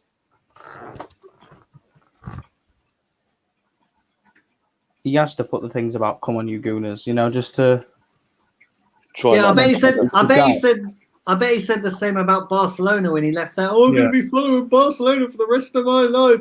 What happens if Arsenal play Barcelona? Who are you going to back? I bet he just used the one from Barcelona, just edited the words out, and then probably. Yeah. So he's gone from Don Raul to Fraud Raul, and now he's sacked Raul. All in a space of a year. Yeah. The three faces of Raul. We're United next. Oh, good luck to you. Then again, he can't. You say that, but he can't do. I would say he can't do worse than Ed Woodward. To be fair, Raul can't fuck up United worse than they're already fucked up. Do you know what I mean? Jesus Christ. No, United are in shit state right now. Well, we say that, but literally, they're in shit state right now, but he'll come in and put them in the fucking right shit with UEFA by the sounds of it. I mean, with your Jorge Mendes, Mendes being a link with him, I'm sure he's an agent of De Gea. I think as so, well. yeah. So maybe you could get a move sorted with that. So maybe it'd be a good thing. It could help us out in a way, but then backfire very quickly. Yeah, and then backfired afterwards. I took a 10 I've million just got to pay- mute for a second, guys. Ryan or Sam just pick up the chats. That'd be me then. Right. Tahib going forward role. I'm not going to try and pronounce the last one because I've butchered it. Yeah. Ha. 3 phases of role or faces. Jonathan Porter. All the stories regarding the young player Fernandez at Sporting Lisbon seemed odd at one point. He was worth 40 million, then 15. Okay. Which Fernandez is this? Is it Bruno? I think no, the younger one that we're linked with. What's his name? Fernandez, the young kid. Oh, I know which one you mean. Yeah. Yeah, Guinness and Fernandez. That's not what his name is. There's too many Fernandezes. There's too many, and they're all coming to the Premier League. At some point, one way or the other, yeah.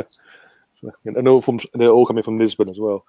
Yeah, I mean Lisbon. They've got a decent sport development. As we've seen with Ronaldo, you've got Bruno. Well, he came from Italy actually. He came from, I think, Udinese. But they've got a good eye for transfers,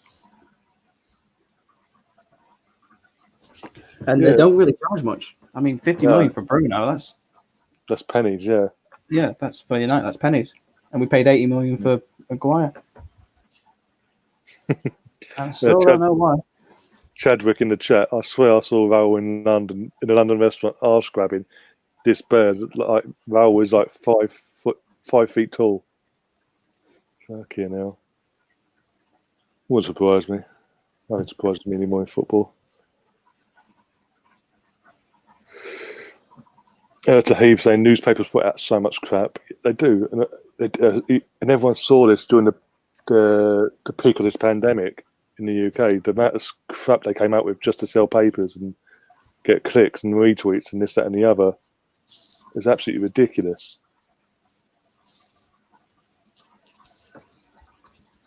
Yeah, it's always involving the same things. Manchester City, Arsenal. The big teams are always linked with the big players. And it never, ever is true. No. Like when United was linked with Neymar, apparently, and then he started crying, saying he didn't want to join Man United. Oh, Gareth Bale, don't forget that one. I don't think he's actually linked with United as if a newspaper. I think that Man United have a big interest in Gareth Bale. They always have. But I'm glad we've never signed him. Because I don't think he'll be well. Well, that's another thing with Gareth Bale. Where does he go now? Because it's clear that he's losing interest in the sport. Zidane doesn't want him there anyway. He thought he'd be able to fight, see him out, and then bring in the next coach or whatever, and get a chance there. It doesn't seem like that's going to be happening. I think he might go to the PGA Tour, maybe. Be a golfer. I mean, he wants to be a golfer, doesn't he? He doesn't really want to play for Real Madrid. That'd be a great end to the story of Bale, though. Okay, now imagine that.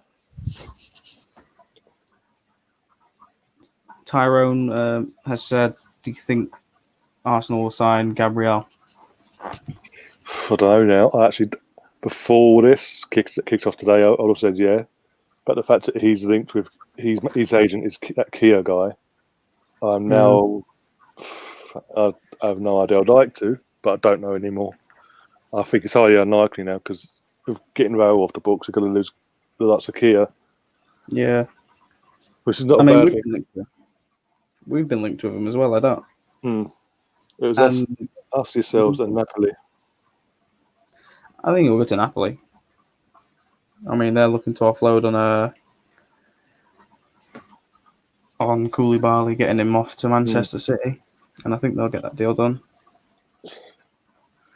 This is a matter of when, because Man City, the only club that just throws money at anything and without facing the consequence, because it might Koulibaly, they'll throw money at it, it won't work out. They'll be like, okay, no worries, and then do it again, and repeat the cycle because they've got money to burn. It just does my head in. I said it on the session stream. I said it's a quantity over quality at Manchester City.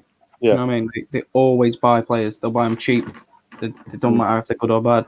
Like Torres, 25 million. I think that's a good deal. But I don't see him being a massive deal with Man City having Mahrez. What's going to happen with Mahrez?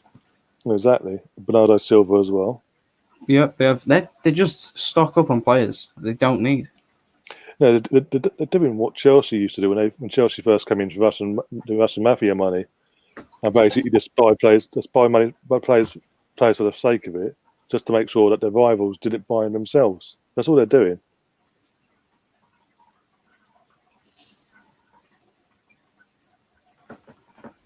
It's so frustrating that they're allowed to get away with it, and the fact that after being initially charged by UEFA, they've then got off with a £10 million don't do it again punishment. Yeah. When I saw that, I was so angry. Because they're out. $10 million. Yeah, well, literally, when that happened, everyone like the Tesla were all saying in the group chat at the time, it's crazy. Financial fair play's dead. Every club now is going to be like, well, what's the point if they can get away with it? We're going to do what they did then because they got away with it. For the sake of a little slap in the wrist, don't do it again. They're going to do it as well. So you've just unleashed an animal that you have no idea what you've done, just for the sake of a 10 million bribe. Yeah, not worth it. No. So City on their way out at the moment, aren't they? Yeah, this has been a very, compared to last night's game anyway, gone back to what is it on the PSG game, very drab. Man City have had possession, but done nothing with it, and Lyon just countered them and done them over.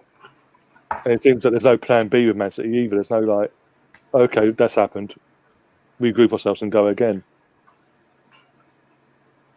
Tyrone said that Man City have already signed Ake. They don't want to go in for Koulibaly, but I'm not sure.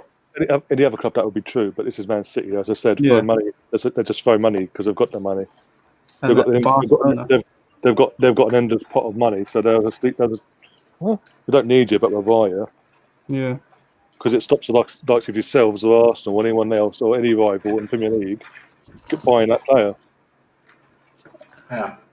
Yeah, they've also said that Barcelona are linked with Bernardo Silva. There'll be a weird deal that. I think it'll be another deal that they'll do, like Dembele. They'll waste a lot of money.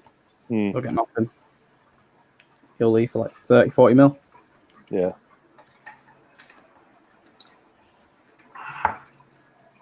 It's been the same lately in Spain. Every one of their transfers, they've not gone to plan. Yeah, because it's just bizarre. They don't give them a chance. Literally, they bring them in. If they don't hit the ground running, they'll come from a foreign league. They don't hit the ground running. That's it. They're a flop. Get rid of them. And they do it again. And they do it again. They're not learning from the mistakes that they made originally. But we're getting to a point now. We saw Barcelona's starting 11 yesterday. Most of them are in their 30s or pushing it. So there's a rebuild there. Most of them players have got to go. So they've got to go young. It's just about recruitment. It's the same at Arsenal. It's all about recruitment. If we can get the recruitment right, Raul here or not, which is now is not, get the recruitment right. So within a space of 12 to 18 months, we'll be challenging again. It's just a matter of stop buying players just for the sake of it. Buy players that your club needs in the positions that need to be strengthened. Not just he's available, so I'll get him. Because it comes back and bites anyone else. We've seen it at Man City. Yeah, well, Leroy Sané. Yeah. They sold him cheaper than they bought him. Same with us and Di Maria. 45 million from 61. I've just had a notification come through on my phone from the Bleacher Report app saying ex-Spurs manager to meet president of Barcelona. We met him last week. He's having another meeting with him on Monday. So he's only had one meeting with Barcelona. He's having another one on Monday to see if he's definitely interested or not. There's a question from Taib as well. Who does Wilfred Boney play for now? I think it's Southampton because they did that video, didn't they? Southampton? No, Not Southampton. Swansea, not Southampton. Is he still at Swansea? I think he's gone back to Swansea. Oh yeah, he went back after because it didn't work out. Man City again. The money that Man City threw at Swansea for Boney in the first place, and then sold him back to Swansea. Hey guys, I'm back. All right, Daniel. Yeah, sorry, I just had to do some things. Let my dog out. And Steve, the Arsenal Misfits back. Yep. He's joining us now. He's come from he's had a strangle wank in the garden. With his roll scarf. Currently, we have over the two platforms. We have 37 people watching, and that's combined on Facebook and YouTube. Yeah, Wilfred Bonny plays in the Indian League now. Oh bloody hell! Yeah, it's a big drop. But then again, Bafatimbi Gomez plays there, and they've made him look good. So.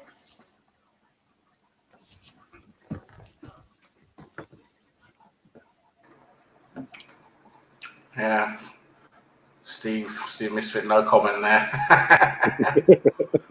Yeah, Wilfred Bowen, he's Tish's neighbour. He probably just hasn't seen him yet. Doesn't recognise him.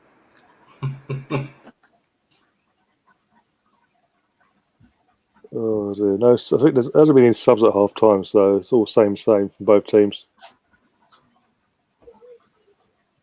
Barcelona signed 30-year-old Pjanic for 60 million. Yeah, just for China, yeah. Yeah, I can't believe why would you sell Arthur? 23, 24. He's got a lot. He's got a bright future ahead of him, and now he's gone to Juventus. Yeah, for a swap deal with that. For a 30-year-old as well. That's what I'm saying. The recruitment is appalling at Barcelona. We think Arsenal fans had it bad. We're just getting there now. But for the years we've been like that, where we fucking. I wonder what Frankie De Jong feels now. Oh yeah, big money signing for Barcelona, and just as you said, he's in a shit team now that's going nowhere. That's why the Liechtenstein. Oh dear. He was the youngest player on the pitch last night for Barcelona.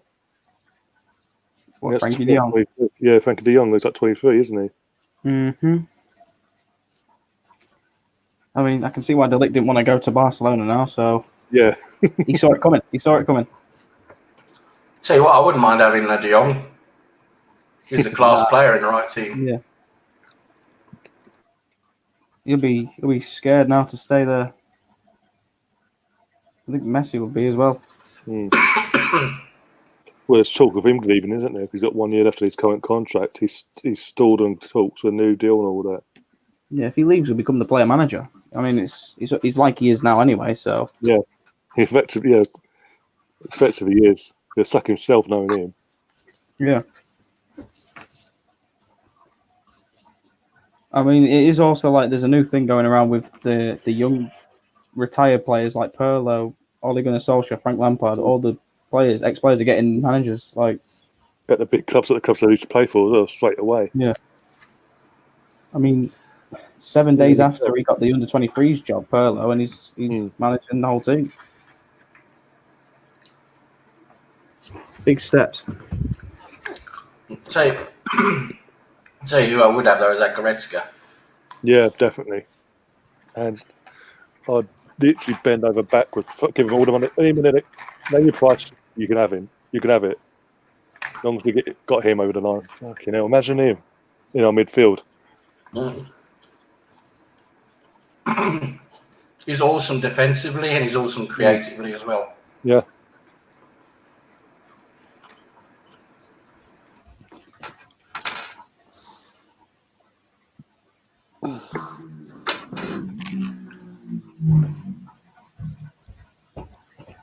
So yeah, Drama. big up everybody watching live. You know, it's been brilliant this evening. And yeah, remember, do drive the likes up and do subscribe to the channel, YouTube channel, and like the Facebook page if you are new.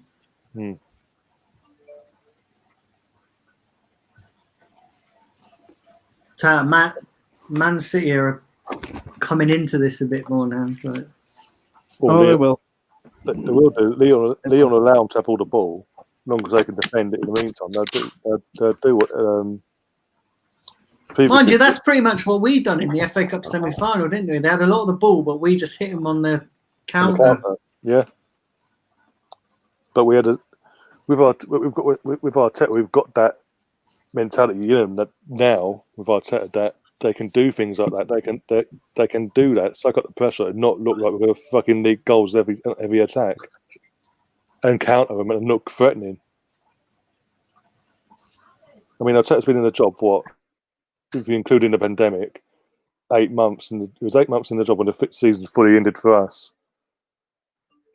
And he's managed to tie down Martinelli to a longer term contract. Saka's signed a new deal, long-term deal, and got a new squad number and all that. They're committing to the future. And from what we all know, Aubameyang's done the same thing as well, suddenly, where he had questions beforehand. He's now committing. They're all buying into what is, I'm doing. Until that's announced, I ain't gonna do anything with Aubameyang because, like, until that's announced on Arsenal.com, you know, I've seen people go, "Oh, Aubameyang's signed already," and he probably has. But until that's announced, you don't want to sort of get excited or anything because the moment you get excited, and it turns out he's going to leave, you're going to look like a right mug. Do you know what I mean? Like, oh yeah, we get used to it here. Where are we with the chats, people? What's the last chat we've read? Tahib's got a question for Sam. Did you vape Binjani? You're on mute. Do I rate Binjani? That's what Tahib's asking. Don't know. Not he's okay, isn't he? I mean, he's decent. Also, Tyrone says Ramos will take over Real Madrid someday. More likely. Davis pocket Messi yesterday. Davis, we mentioned that. What a performance yesterday from Davis as left back. What about the Facebook chats as well? Nothing's really come from my screen Facebook wise. See if I can go up and have a look. We've got I think there was a couple I did because I looked on both platforms and there was a couple of. I'm just going through. Obviously, just ignore all the fucking spam comments. I did have to block someone once. I had to block someone today on Facebook at the start of the stream. So sounds about right. There's the one idiot. Yeah, there was one idiot that just commented. I was like, "You're gone, mate." Do you know what I mean? You're in the can like Row is. Do you know what I mean? What I can say is mainly YouTube comments here. There's a few Facebook ones, but they're not Arsenal or related to the stream at all. Just randomly saying stuff, which I'm not going to bother introducing because it's nothing to come back with on that. I'm going to keep going and see if I can find anything.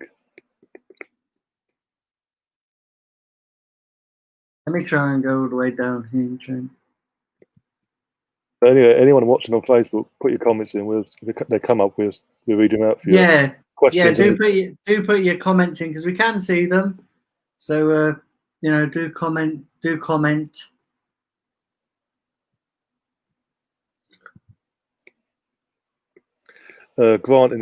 the most recent comment. He's just put one in. This will be interesting in reaction. I get more excited for VidTube than any Arsenal news because I know any exciting Arsenal news, the club will find a way to ruin the excitement. Who put that? Grant McRoberts. Grant McRoberts, yeah. Oh dear. Iris Osman in the chat as well says Messi was a passenger against Bayern yesterday. His work rate was really poor. Him giving up, summed it all up. His performance when he obviously lost the ball and just started walking back towards the circle when the ball's going the other way.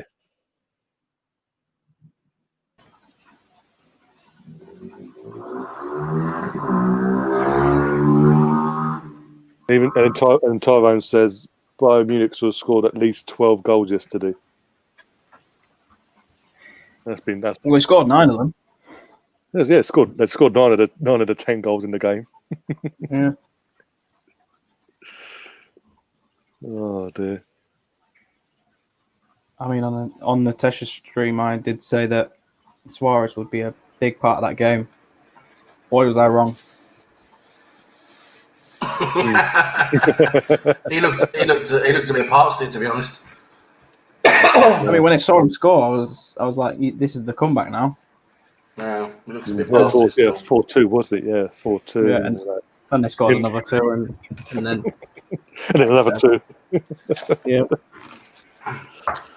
I mean, you've loaned out Coutinho. I think what might be even more than they've obviously loaned out Coutinho to Bayern Munich. They've allowed him he's been allowed to play yesterday. He's come off the bench, got an assist and 2 goals in the space of 5 minutes, effectively. Like that. That's more than Ozil starting 2 seasons. But apparently, our Arsenal fan base, he's crap. He's a reject of Barcelona. I think Arsenal. What is it? What does the Arsenal fan base know? We know nothing. Well, apparently Vale was a god apparently up till this morning. We've got those idiots from AFTV, and we're always pandering up to the players and all that. They slag them off, but then as soon as they see the coach pull up or one of the players drive off in a car, they wank themselves.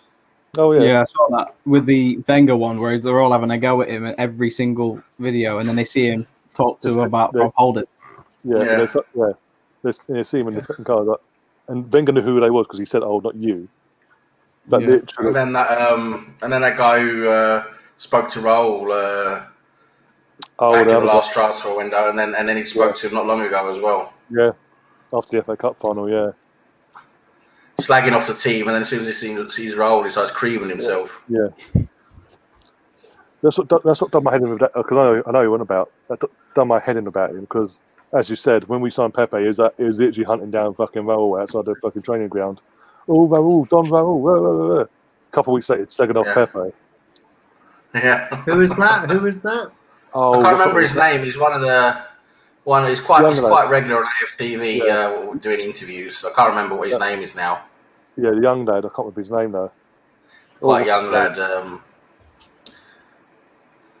I remember his name now. But because it was all going off at the time and I didn't agree with what you were saying, I approached him and said, "You've got your views and your opinions are different. Okay, want to come on my channel to have a debate?" Apparently, he has a manager and he can't come on unless I pay him. We're talking about Bavs now. Not Bavs, no. The guy that you're talking about. Really, I thought it was Bavs who had to make an appointment to see him and stuff. Yeah. I watched. Who was the other guy? I watched. But Bavs is not with AFTV anymore. I watched Hugh Wizzy having an absolute meltdown about the whole thing yesterday. Well, today he did a stream. It was going on for hours. He done what? He's got a massive following. That guy. Oh yeah, massive following. Well, he is quite good to be honest. And you watch him on that the Big Geordie kickoff, where they do watch logs on there. That is quite good. He has a right go, doesn't he? Yeah. Oh, especially when it comes to Arsenal, and you think like when they say like this person's better than Wenger, like, when Wenger had longevity at the time and things like that. He's like, no, I might have had my issues in the end in the sense of I thought he needed to go, but no, he was a fucking great manager. He did achieve this. He did achieve that. This guy's been in the country 2 minutes, and you're giving him more praise and respect than what you ever gave Wenger, and things like that. But it's not even that. It's not even just the Arsenal side of it. It's his footballing knowledge as well outside of Arsenal. He's good. I like you. He's a funny guy.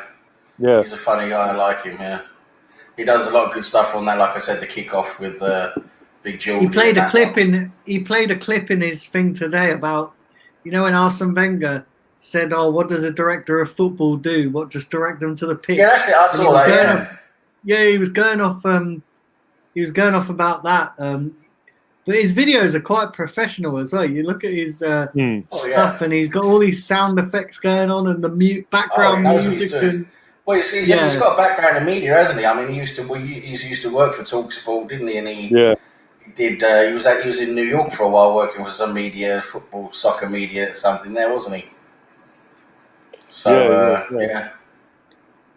So he's got media. He's got like a media background as well. So he knows what he's doing. he does seem like a nice guy. He does seem like a decent guy. Like, I tell you what, though, that was my sentiments entirely around the director of football, because I've said it before. I've tried to have this discussion before as well. I just don't get the point of a director of football and technical director and all that. I don't see why we need all of that. I really don't. I don't see why. I guess. You can't just have the manager who wants to decide who wants to bring in, and then he liaises like a head of scouting who looks at looks at players potentially to come in. You've got a head of scouting who liaises with the manager, and then when you want to bring players in, you've got a negotiating team, like basically of lawyers and stuff like that who help with the negotiating. You don't need someone like an Adu or Raul or I don't get it. We never used to, and it worked fine. So why do we all of a sudden need this? I just don't. I've never understood that. Yeah, I just found out. I looked into it. That guy you're talking about, Sam. It's called Lives. Lives, yeah. Yeah. That's it, yeah. Yeah. Yes, it's back on. No, but I just don't get. I don't get why do we need a director of? I mean, why is football structured now? We have a director of football, technical director, head of football, head of this, that, and like Wenger said, no one knows what they're doing or who does what or what their responsibilities and tasks are. And we got on very well in football for hundreds of years without them. So why do we all of a sudden need them? I don't get it. Yeah, I know. It's just modern football, isn't it, nowadays? Same with agents. Agents should get rid of agents, just scrap them completely. Never used to have agents, never needed them. I mean, Nigel Clough used to negotiate with players along the motorway, stop at a little chef and bring a player with me, meet a player at a little chef somewhere along the motorway somewhere, sitting there and have an English breakfast and a cup of tea and negotiate a contract, and that was that.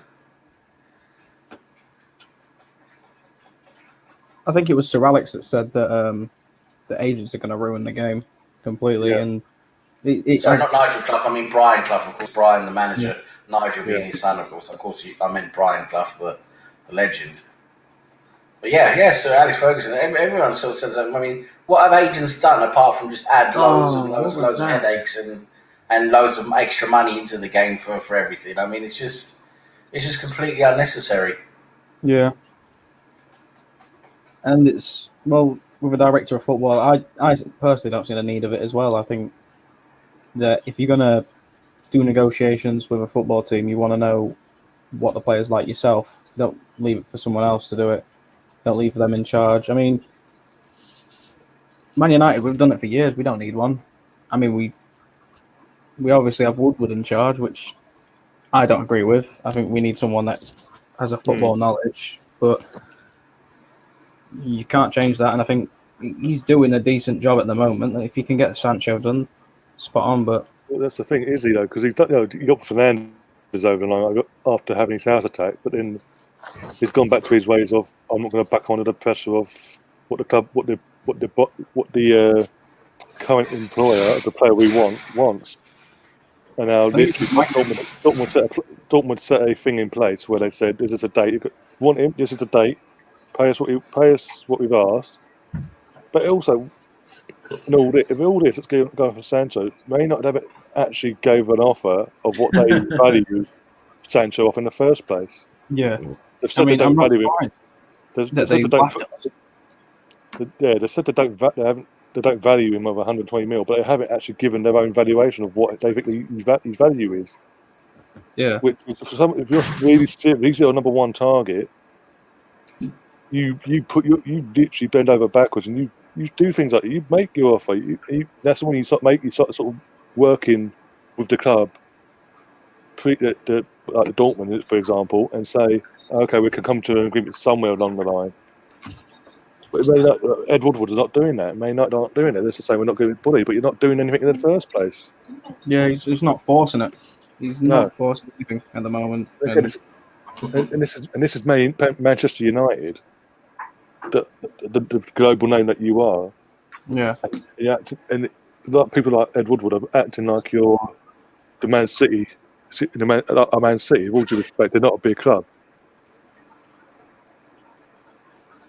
So Steve's saying here, I wonder if Arsenal need a director of water boys. Yeah. There you go. Can be head of water boys. Yeah. There you go. That's a job for Ozil then. There you go. That's sorted. Yeah. Mesut Poppins can hand out the water. Never know. They might give him a redundancy next week. They might do another redundancy, so that'll be a good thing. Get Ozil gone. Yeah, make him redundant. Ozil's been redundant since the day he joined Arsenal.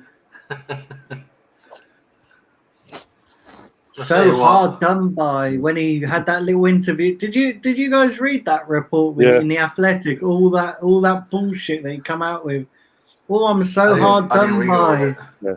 I only read bits of it. I didn't read all of it because I just couldn't read it. It's just cringeworthy. Yeah, it shows you the reality he lives in. He doesn't live in the real world, does he? No, woe is me and all that. 1-1, City scored. Oh, about time. Shocker. I'm not even there yet. I'm not even there. Sterling, it looks like. Yeah. Yeah. And in other news, nice cross. And De Bruyne. I mean, bloody hell, what a player he is, De Bruyne. Oh, wow. De Bruyne, what a player. He is a good player, but he's no Bruno Fernandes. No, it's just a Premier League win. Don't you fucking start, mate. Bruno Fernandes can suck De Bruyne's toes, mate, honestly. De Bruyne is everything Ozil isn't. De Bruyne is everything Ozil isn't. How can you can't even compare the two of them. That's how far away they are from each other. No, I think De Bruyne is way better. He's on levels where Bruno Fernandes should be getting to, and I think potentially will get to if he carries on. But De Bruyne is one of them players that can see a pass before the ball's even coming to him. The guy is possibly the best midfielder in the world. To be fair to him, I mean, the production he has, and like you say, his vision and his accuracy, and he just creates so much. He doesn't get a lot of good vibes about him though, because I don't think he's been voted for the Ballon d'Or again.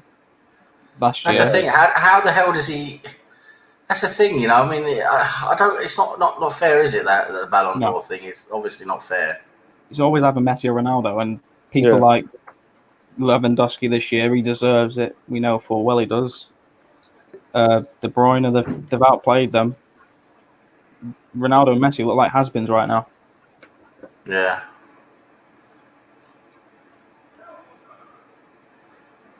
Yeah, Tyrone's just said that Toni Kroos is better than Bruno. Oh, is there a penalty shout there? Is there a penalty shout for Lyon? No, it doesn't look like it. Is VAR going to check it? They'll have to check it, yeah. But they'll go back to it. Yeah, VAR's going to check it. VAR's going to have a penalty check, are they? Or not? Let's have a look. No, it doesn't look like it. They're playing on. Nah, playing on. Pen.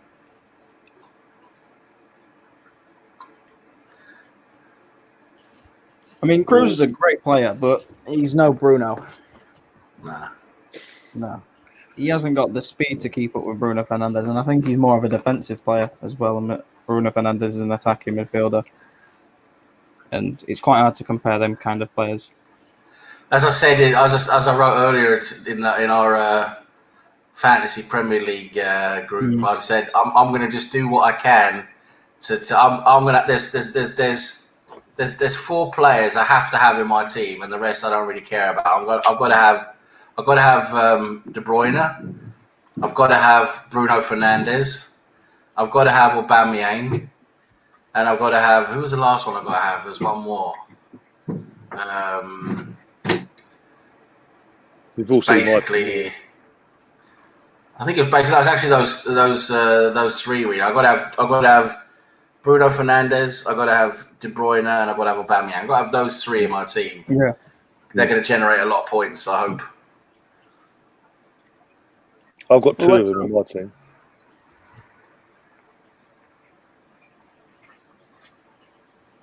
Oh, unlucky, too early. By the way, Watford will not be coming up. Will not be getting promoted next season. No way are they getting promoted next season. Well, it depends. They could keep all their players, and I mean, there's Ismaila Sarr. He looks really good. So I don't think. What do you mean? What's going on with Watford? What do you mean? They've hired a new manager, head coach, Vladimir Ivic. He'll be sacked next week. He'll be sacked. Yeah. 4 managers in 1 season. For barely breathing. I think they shouldn't have sacked Nigel Pearson. No, as soon as they did that, I said they're gone. They're asking for it, and look what happened.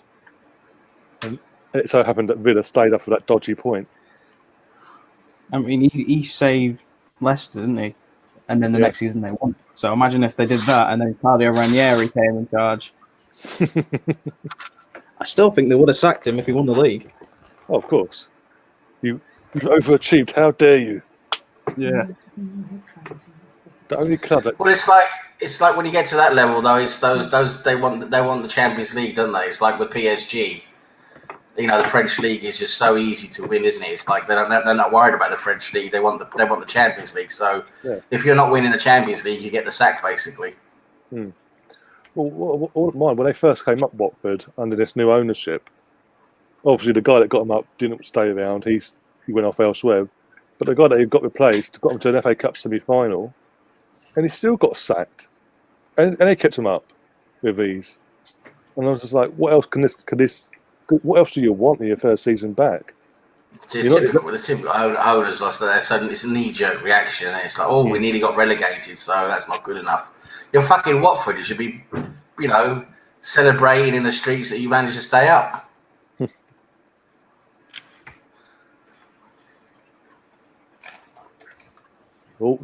Take the pie off. He hasn't been too good, to be honest. I don't think they should have started him. I think the pie's more of a player. Dembele's coming on anyway. That's fine. Second half player every time. Yeah. Well, Dembele's coming on anyway. Possibly Traore.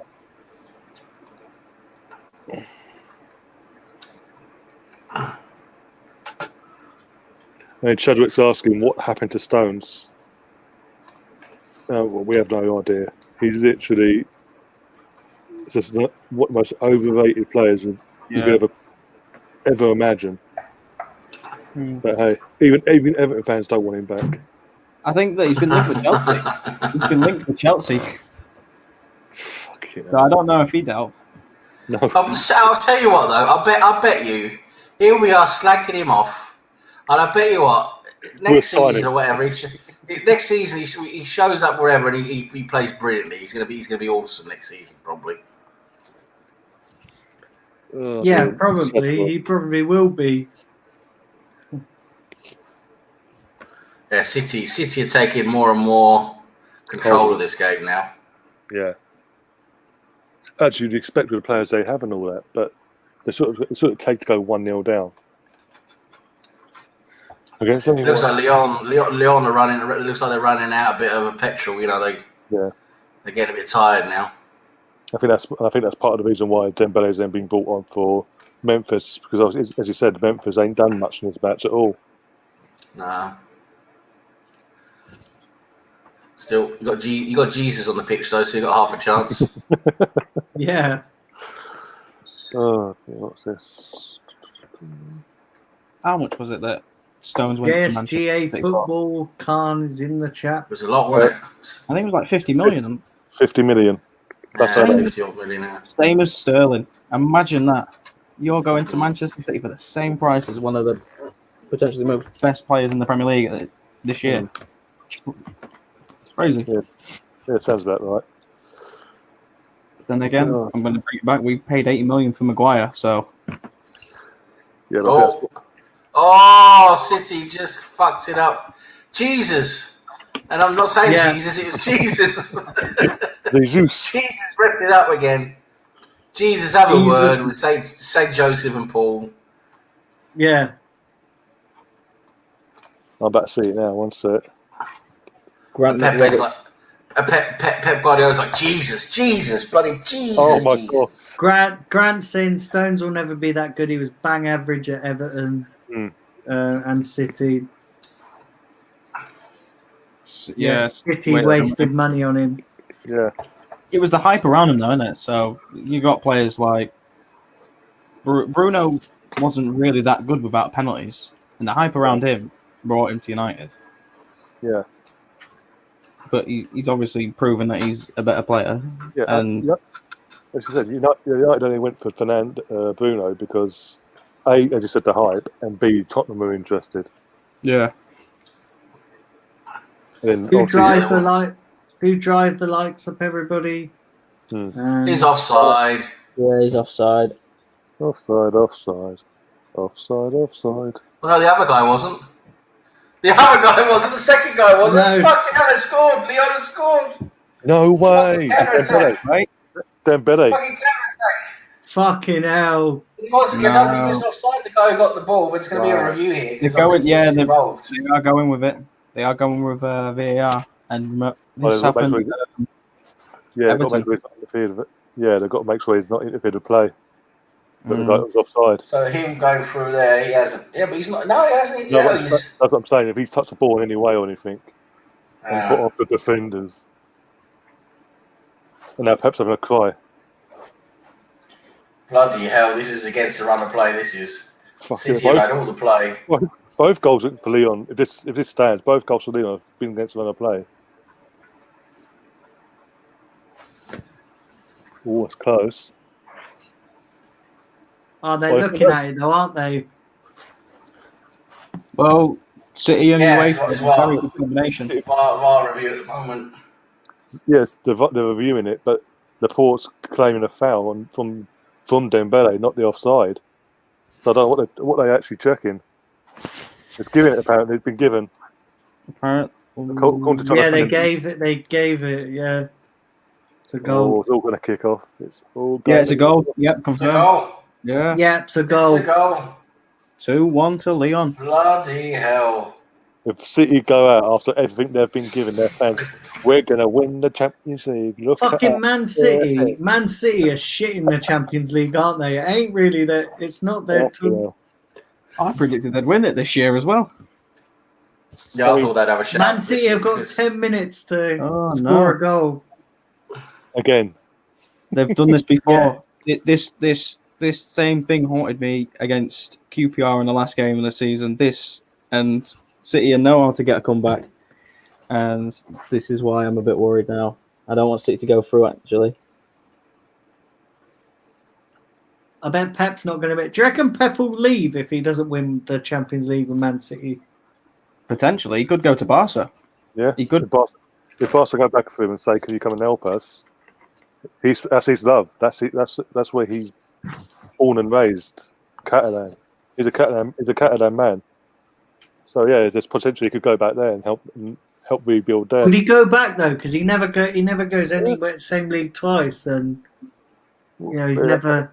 I reckon he'll go to Juventus. I think in his circumstances that he's a Catalonian himself, Barcelona man himself. Not Juventus, sorry. Because is he gonna do a rebuild job though? That's the thing. He goes to prove himself. He goes to teams with big players, doesn't he? Sort of like ready-made teams. Well, this is where he's had to prove himself for once and have that challenge. That'd be a whole fresh new challenge for him if he should take it on. Because he is a Barcelona boy, isn't he? He spent most of his career. Well, basically all of his career at Barcelona, didn't he? So, yeah. Pep will go. Tyron saying Pep will go to Inter. Maybe. Maybe. I think his plan is to win every single trophy in every single big league, and I mean, Inter, that could be a challenge for him. Yeah, I mean, Italy's the league he hasn't been to yet, isn't it? So he's done Yeah. Germany, done England, basically, done Spain. It's just France and Italy. You looking Yeah. for your dog, Suzanne?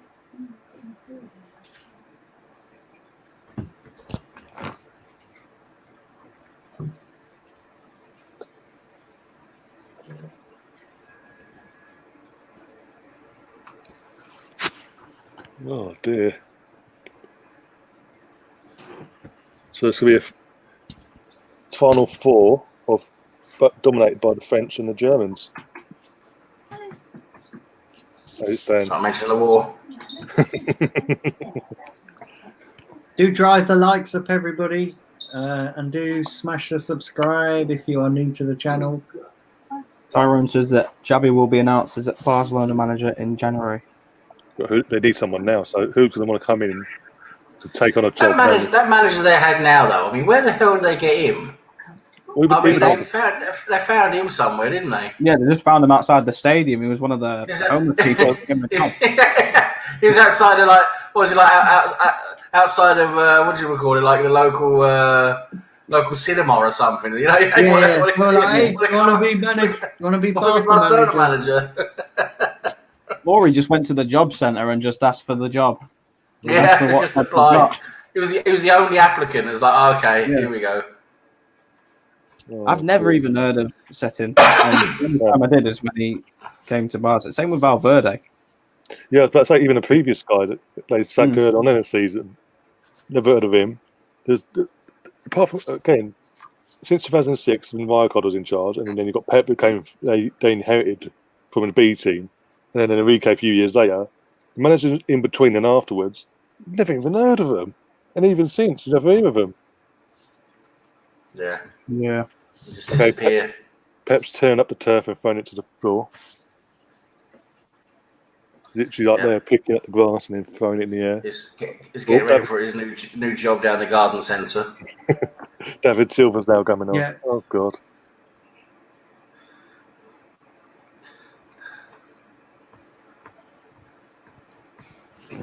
Tell Sam I know. What's that?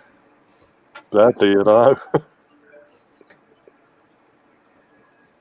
Sam, why is it all your stalkers tend to find themselves onto my channel? You know, I don't know. I don't know who that. Tell Sam I know. What is Bradley? I don't know who he is. Could be our secret admirer, Sam. If you know, you know. It's gonna be that.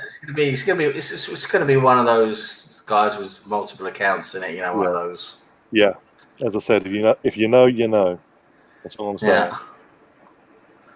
That's all I'm saying on the matter.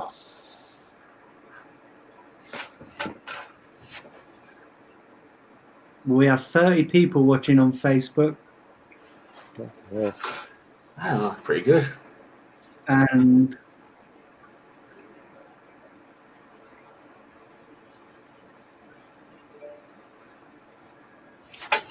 Well, Patty Stern is Mr. Sitter, apparently.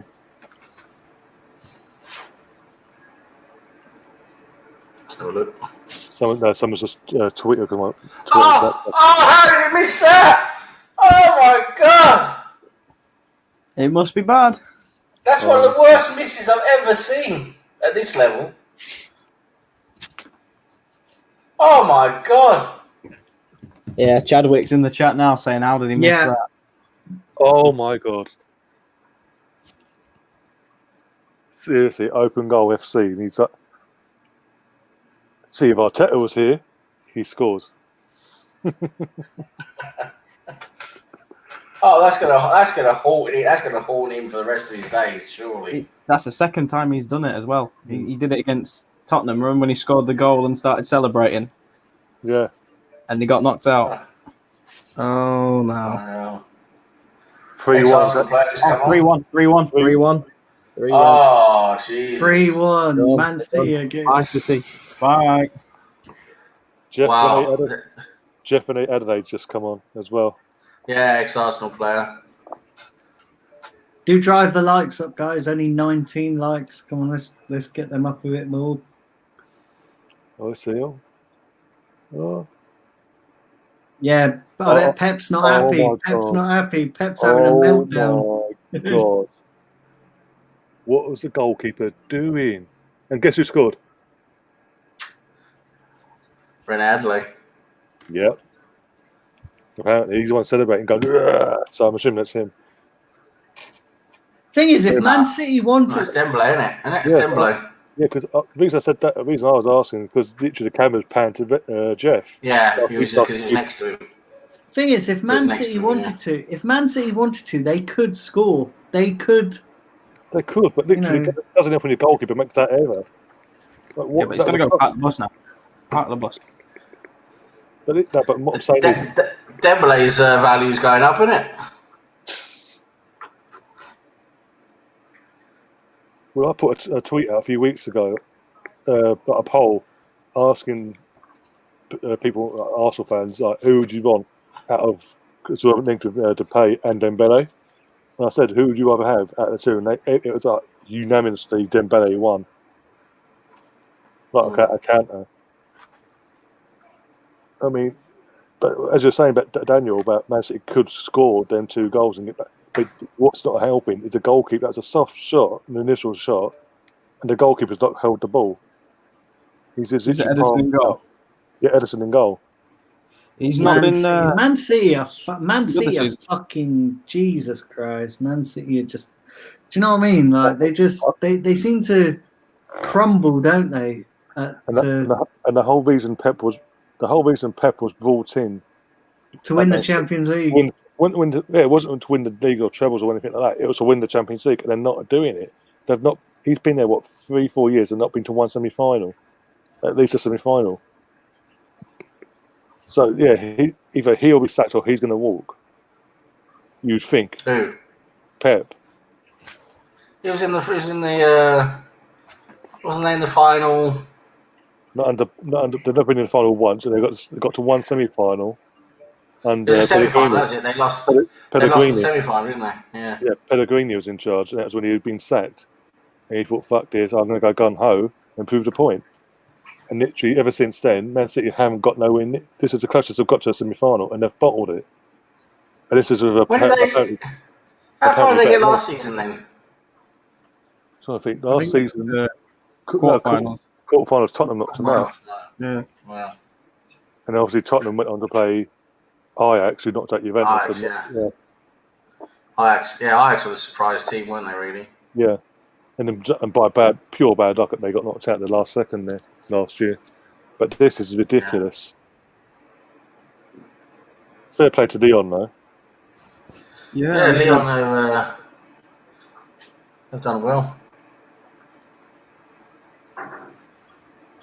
Yeah, well, I did say don't underestimate the challenge, isn't it? And obviously City did. And it's gone back and they did it with Norwich. Yeah, beginning of the season. You underestimate. Now they've lost the league. They've lost the Champions League. Lost the cup as well, the FA Cup. The FA Cup, yeah. They've won one trophy this season, and I don't think that's good enough for Pep. No. At all. I mean, what was, they ain't going to get 2 goals, Man City. They ain't going to. They've got 5 minutes to do it. There's no way, God's green earth. Chadwick in the chat is saying that Sterling miss was a 2-goal swing, literally. If Sterling would have scored, that would have been the game. The game would have been settled 2-2. They could have got another goal, but they've just came so quick after the miss as well. It was like literally in seconds. I say about a minute in between it, wasn't it? Yeah, because Wolves and Arsenal beat City with a back 5. Managers to take note of that. Yeah, I mean, Lyon have done the same thing. They've got a back 5. And I think if Pep was to stay on, more managers now next season. And you've got Bielsa at Leeds. He's going to realise that, and he's going to for that game, home and away, he's going to do that as well. All managers are going to do that now, and that's going to frustrate the hell out of Pep because clearly he doesn't know how to deal with it. And going forward, if he does stay, that could affect him as well. But then He might feel the shout. He might feel he wants a new challenge now. Maybe 5 minutes added time. yeah, This is UEFA saying we've got you. fuck you. The thing is, Man City could still get five. I bet Man City are glad though that they fucking didn't get.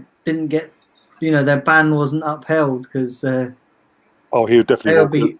They would be fucked right now, wouldn't they? Yeah, if that had been upheld, if that had stood, as you said, and this obviously still happens, but as we're seeing now, Pep then walks at full time. Within half hour, you'll hear news that he's walked. But again, as Sam said, he might want a new challenge now because, as we're saying, like 4 or 5 years now, at Man City, not even got to the semi-final with this team. Not once. Quarter-final last year, quarter-final this year. And against both teams, let's be honest, the teams that have knocked them out, last year Tottenham, a poor Lyon today, with all due respect, compared to what Man City are, and the players that they have at their disposal. And they've been humiliated both times, back to back, at the same stage.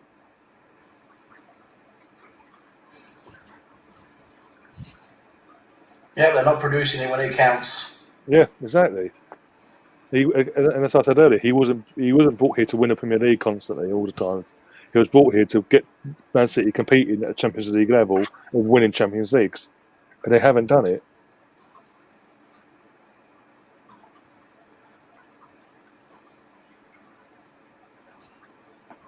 And this is why it pisses me off when the bookies make Man City favourite because they've never proved themselves at the European level. Yeah.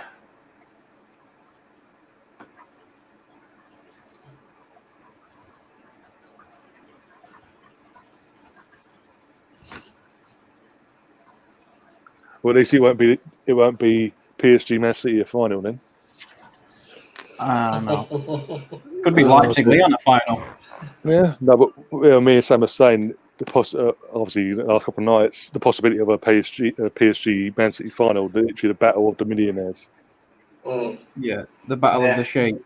Yeah, just because it's only Qatar United, isn't it? You know. Yeah. So at least UEFA haven't got that to contend with.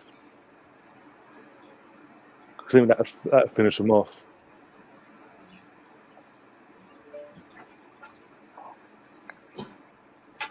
I mean, fair play to Leipzig and Lyon. Yeah, definitely. Amazing results against some of the best teams in the world. City and Atletico. I mean, if one of them teams can go on and win it, though, that would be another level. Yeah. Be a Porto from 2004 situation. Mm-hmm. Yeah, we have Mourinho running down the touchline at Old Trafford.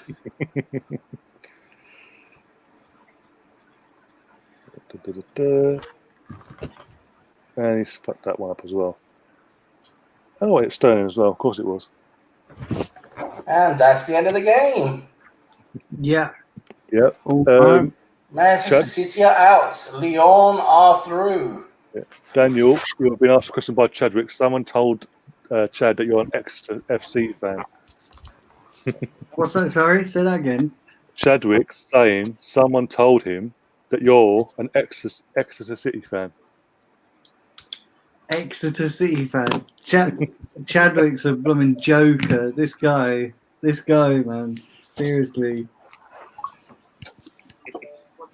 Yeah, I agree with Steve, Arsenal Misfit, that I thought after beating Real Madrid, they looked solid against Real Madrid. I thought City were on their way because I thought City, this was going to be, their trophy this year because obviously, like you said before, they've never really got that far and, everything's been going on. The whole UEFA thing, I thought would be like a motivating factor for them, to motivate them to stuff it in their faces type of thing. And Yeah. And I thought they would really, really step up and do it this season, but no, they've met Lyon today, and they got basically. I think Lyon basically played very similar to what we've done against City, and laid low, soaked up the pressure, and hit them on the counter attack. Yeah. And it works because they've got like we've got Aubameyang, they've got Dembele, so you've got someone who can score those few chances you're going to get. You've got a good chance of winning. Jesus is having a good cry apparently. Jesus having a cry, is he? Jesus. Yeah. Jesus is having a cry. Oh, Jesus. Oh, Jesus. No, so that means that's Bayern Munich then, isn't it? Bayern Munich against Lyon. I think Bayern Munich are going to be too strong for Lyon. Yeah, Leipzig. 20-0. Leipzig against PSG. PSG. I think PSG is going to win that one. I reckon it's going to be Bayern.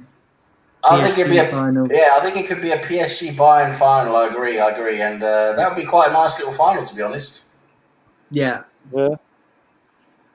Yeah, that should be a pretty decent final.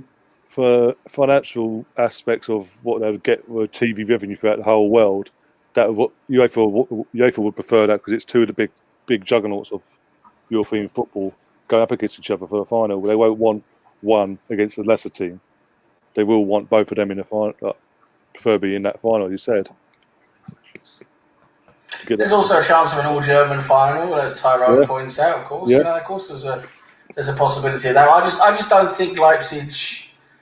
Even though they've got a few good players and everything, they've obviously got a talented squad. I just don't think they've got the mettle. I don't think they've got the mettle to beat PSG. I think it all comes down to what PSG turns up on Tuesday. Yeah.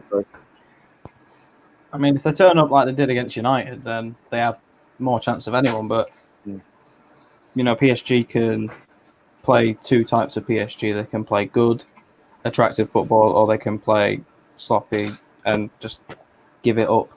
Yeah. So I think there's more chance of PSG losing than Bayern Munich losing in the semi-final. I don't see Bayern Munich losing this. This is their Champions League for the taking this season, I think. They're the heavy favourites now. They're by far the best team, I think, left in the tournament. But the thing is, you never know, Also, like today. Someone put a tweet out the other day, today saying Nagelsmann's the only coach this season that's managed his team to get a clean sheet against Bayern, and he missed out because Werner, of all people, who's gone to Chelsea, bottled an opportunity at the end. Otherwise, they would have won 1-0. Yeah. So, and Nagelsmann has took out some of the big, as we've seen, took out some of the big boys this season in the competition, big names, like coach-wise. So, as I said, it all comes down to what PSG turns up, though. If PSG turns up that we've seen with Man City, bottles it on the night, Leipzig will have a field day. Yeah. Yeah. And Werner's at home over here in West London, spitting his dummy. I'd be gutted if I just watched Leipzig win the whole Champions League, and you've just gone to Chelsea. Yeah, and put your fitness above the Champions League winning medal. Yeah. If that happens, and then they go to become what an absolute fucking muppet he's got to feel like a muppet. It'd be funny if they had a little top of him as well, and then they just set it on fire. As a celebrating. I mean, it's like the biggest thing. I mean, apart from obviously like playing at the World Cup or whatever for your country. For your country. I mean, the biggest thing for a player, or at least a European player, must be winning the Champions League, right? I mean, that must be the biggest thing. And and the guy's got a chance to do it. And he's like, no, I want to go to Chelsea and be there instead. Oh dear, idiot! What's an idiot? When he could have just played with him and just played with him, finished his Leipzig career basically on a high, possibly. Yeah. Maybe even won them the Champions League with a winning goal or whatever, to put the icing on the cake. And then then okay, I've done it now. I've done it all now. I won the Champions League. I've got the goals. I've done it. now I can go to Chelsea, my head held high and Champions League winner and all that. Yeah. No, instead he just says, no, sorry, I don't want to play. I'm going to go. And be match fit as well. Could have had match fitness going into the new season. Yeah. But no. What a joke, honestly. I mean, what's happened to these players? I mean, the players, it's all money, and it's all money and status and social media and Instagram. And I mean, they've got no integrity anymore. There's no integrity. No.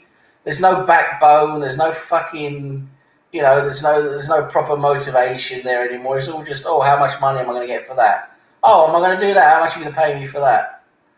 It's a joke. That's what it is. It is insane. Yeah. It is mad.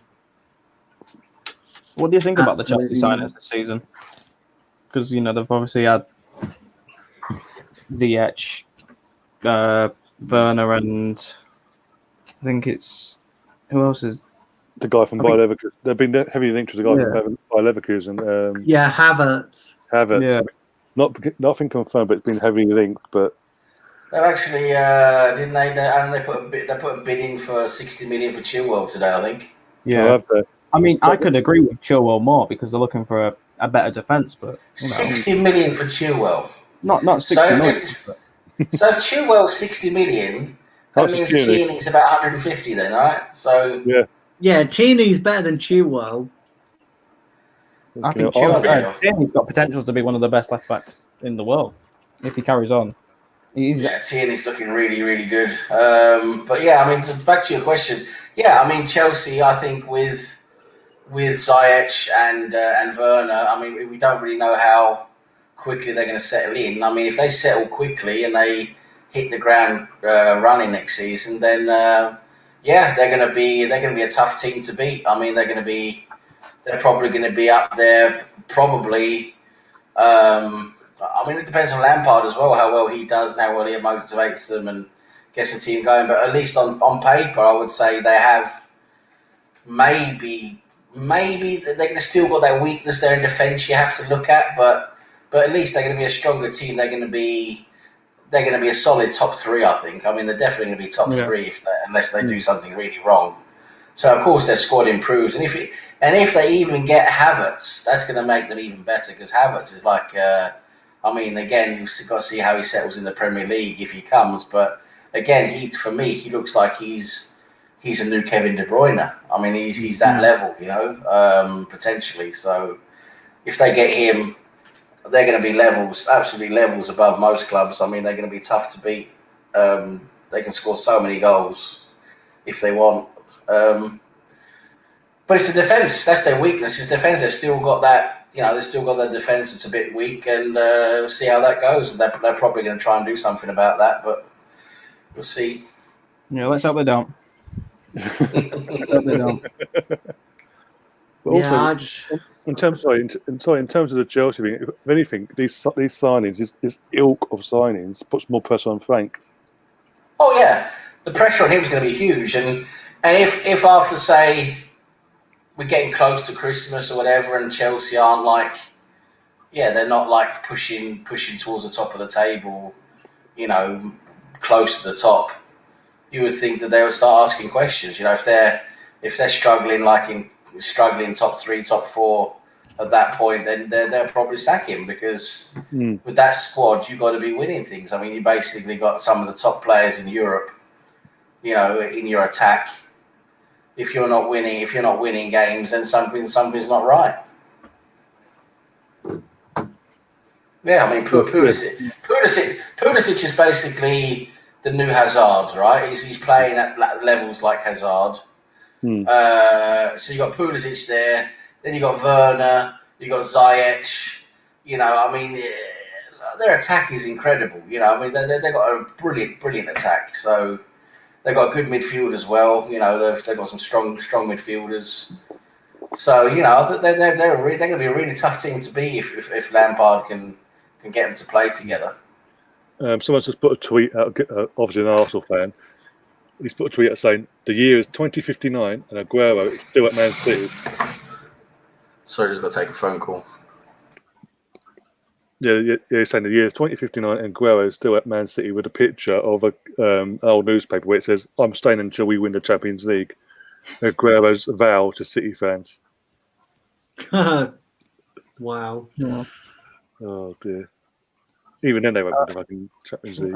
I mean, if Aguero might have been playing, it could have been a different story, but you can't just rely on one player. Obviously, like we said with Barcelona, they all relied on Messi to do the stuff, the magic, and it never really worked out for him this year. Last year, I mean, he was doing it last year, but it's just you're against Man United. You're against Man United with Phil Jones and Chris Smalling at the back. You're obviously they're gonna make you look good. Yeah. I mean, it's rather telling that this season, or the season just finished. How many times have you played City this season? 3 times. 4 times, yeah. Four times you won. We've won 3. Yeah, you've won 3 and drawn 1 or lost 1. Yeah. Last one, yeah. I'm happy with that result. Yeah. But you know what I'm saying? When you compare this, when you look at the squad, you'd think it'd be the other way around of anything. But because of what was going on there, on the day your guys have turned up. Yeah. Yeah, you guys are. I mean, you guys are.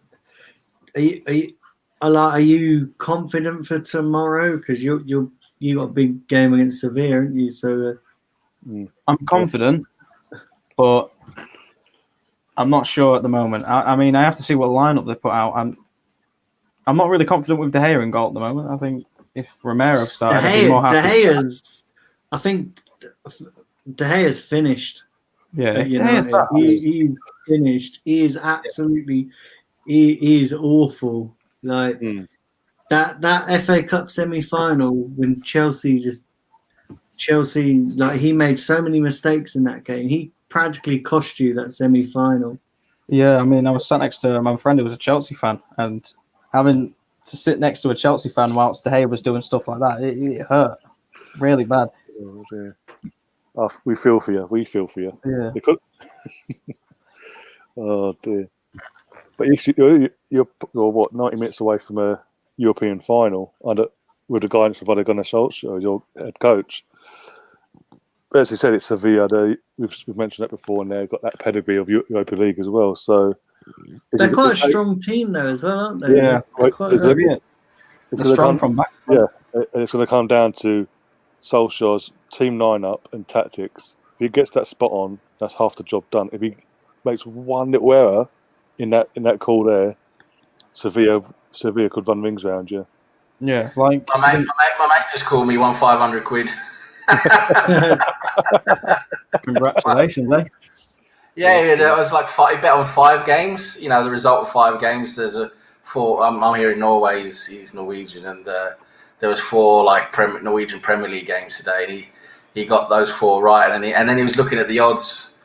He felt putting a few games together and making an Aggie, and he saw the odds for Lyon against Man City, and the odds for Lyon to beat Man City were ridiculous. There was something like, I think it's like 6 or something like that, 6-1 or something like that. Yeah. And he thought, well, that's surely that can't be right. That's too much for Lyon. They're not that much worse than Manchester City. So he put that on as well, and basically took his ticket up from like winning like 200 quid or something to 500 quid. He put on 30. I think it was 30 quid. He said he put on. Yeah. And all of a sudden he went from winning like 200 or something to winning 500. Okay, we'll try that. That's mad. And bloody Lyon won. Well, that's the PS5 sorted. So listen, he's paying for the night out there. Yeah, he's going to pay for the next night out. That's for sure. Yeah. Listen, guys, I think we'll probably wrap up here because it's probably a good time to wrap up. So what I'll do is I'll go around each of you in turn and just give you platforms a shout out. So I'll start with you first, Ryan. Yeah, cheers for having me on again, Daniel. Been a while, but yeah, it's great to be back on. And doing a watch along with not having the stress of watching Arsenal in that watch along. Yeah. But yeah, you can find me on Twitter at Mr. Arsenal89. My YouTube channel is the Mr. Arsenal Podcast. Go over there if you're new. Do subscribe and hit the like.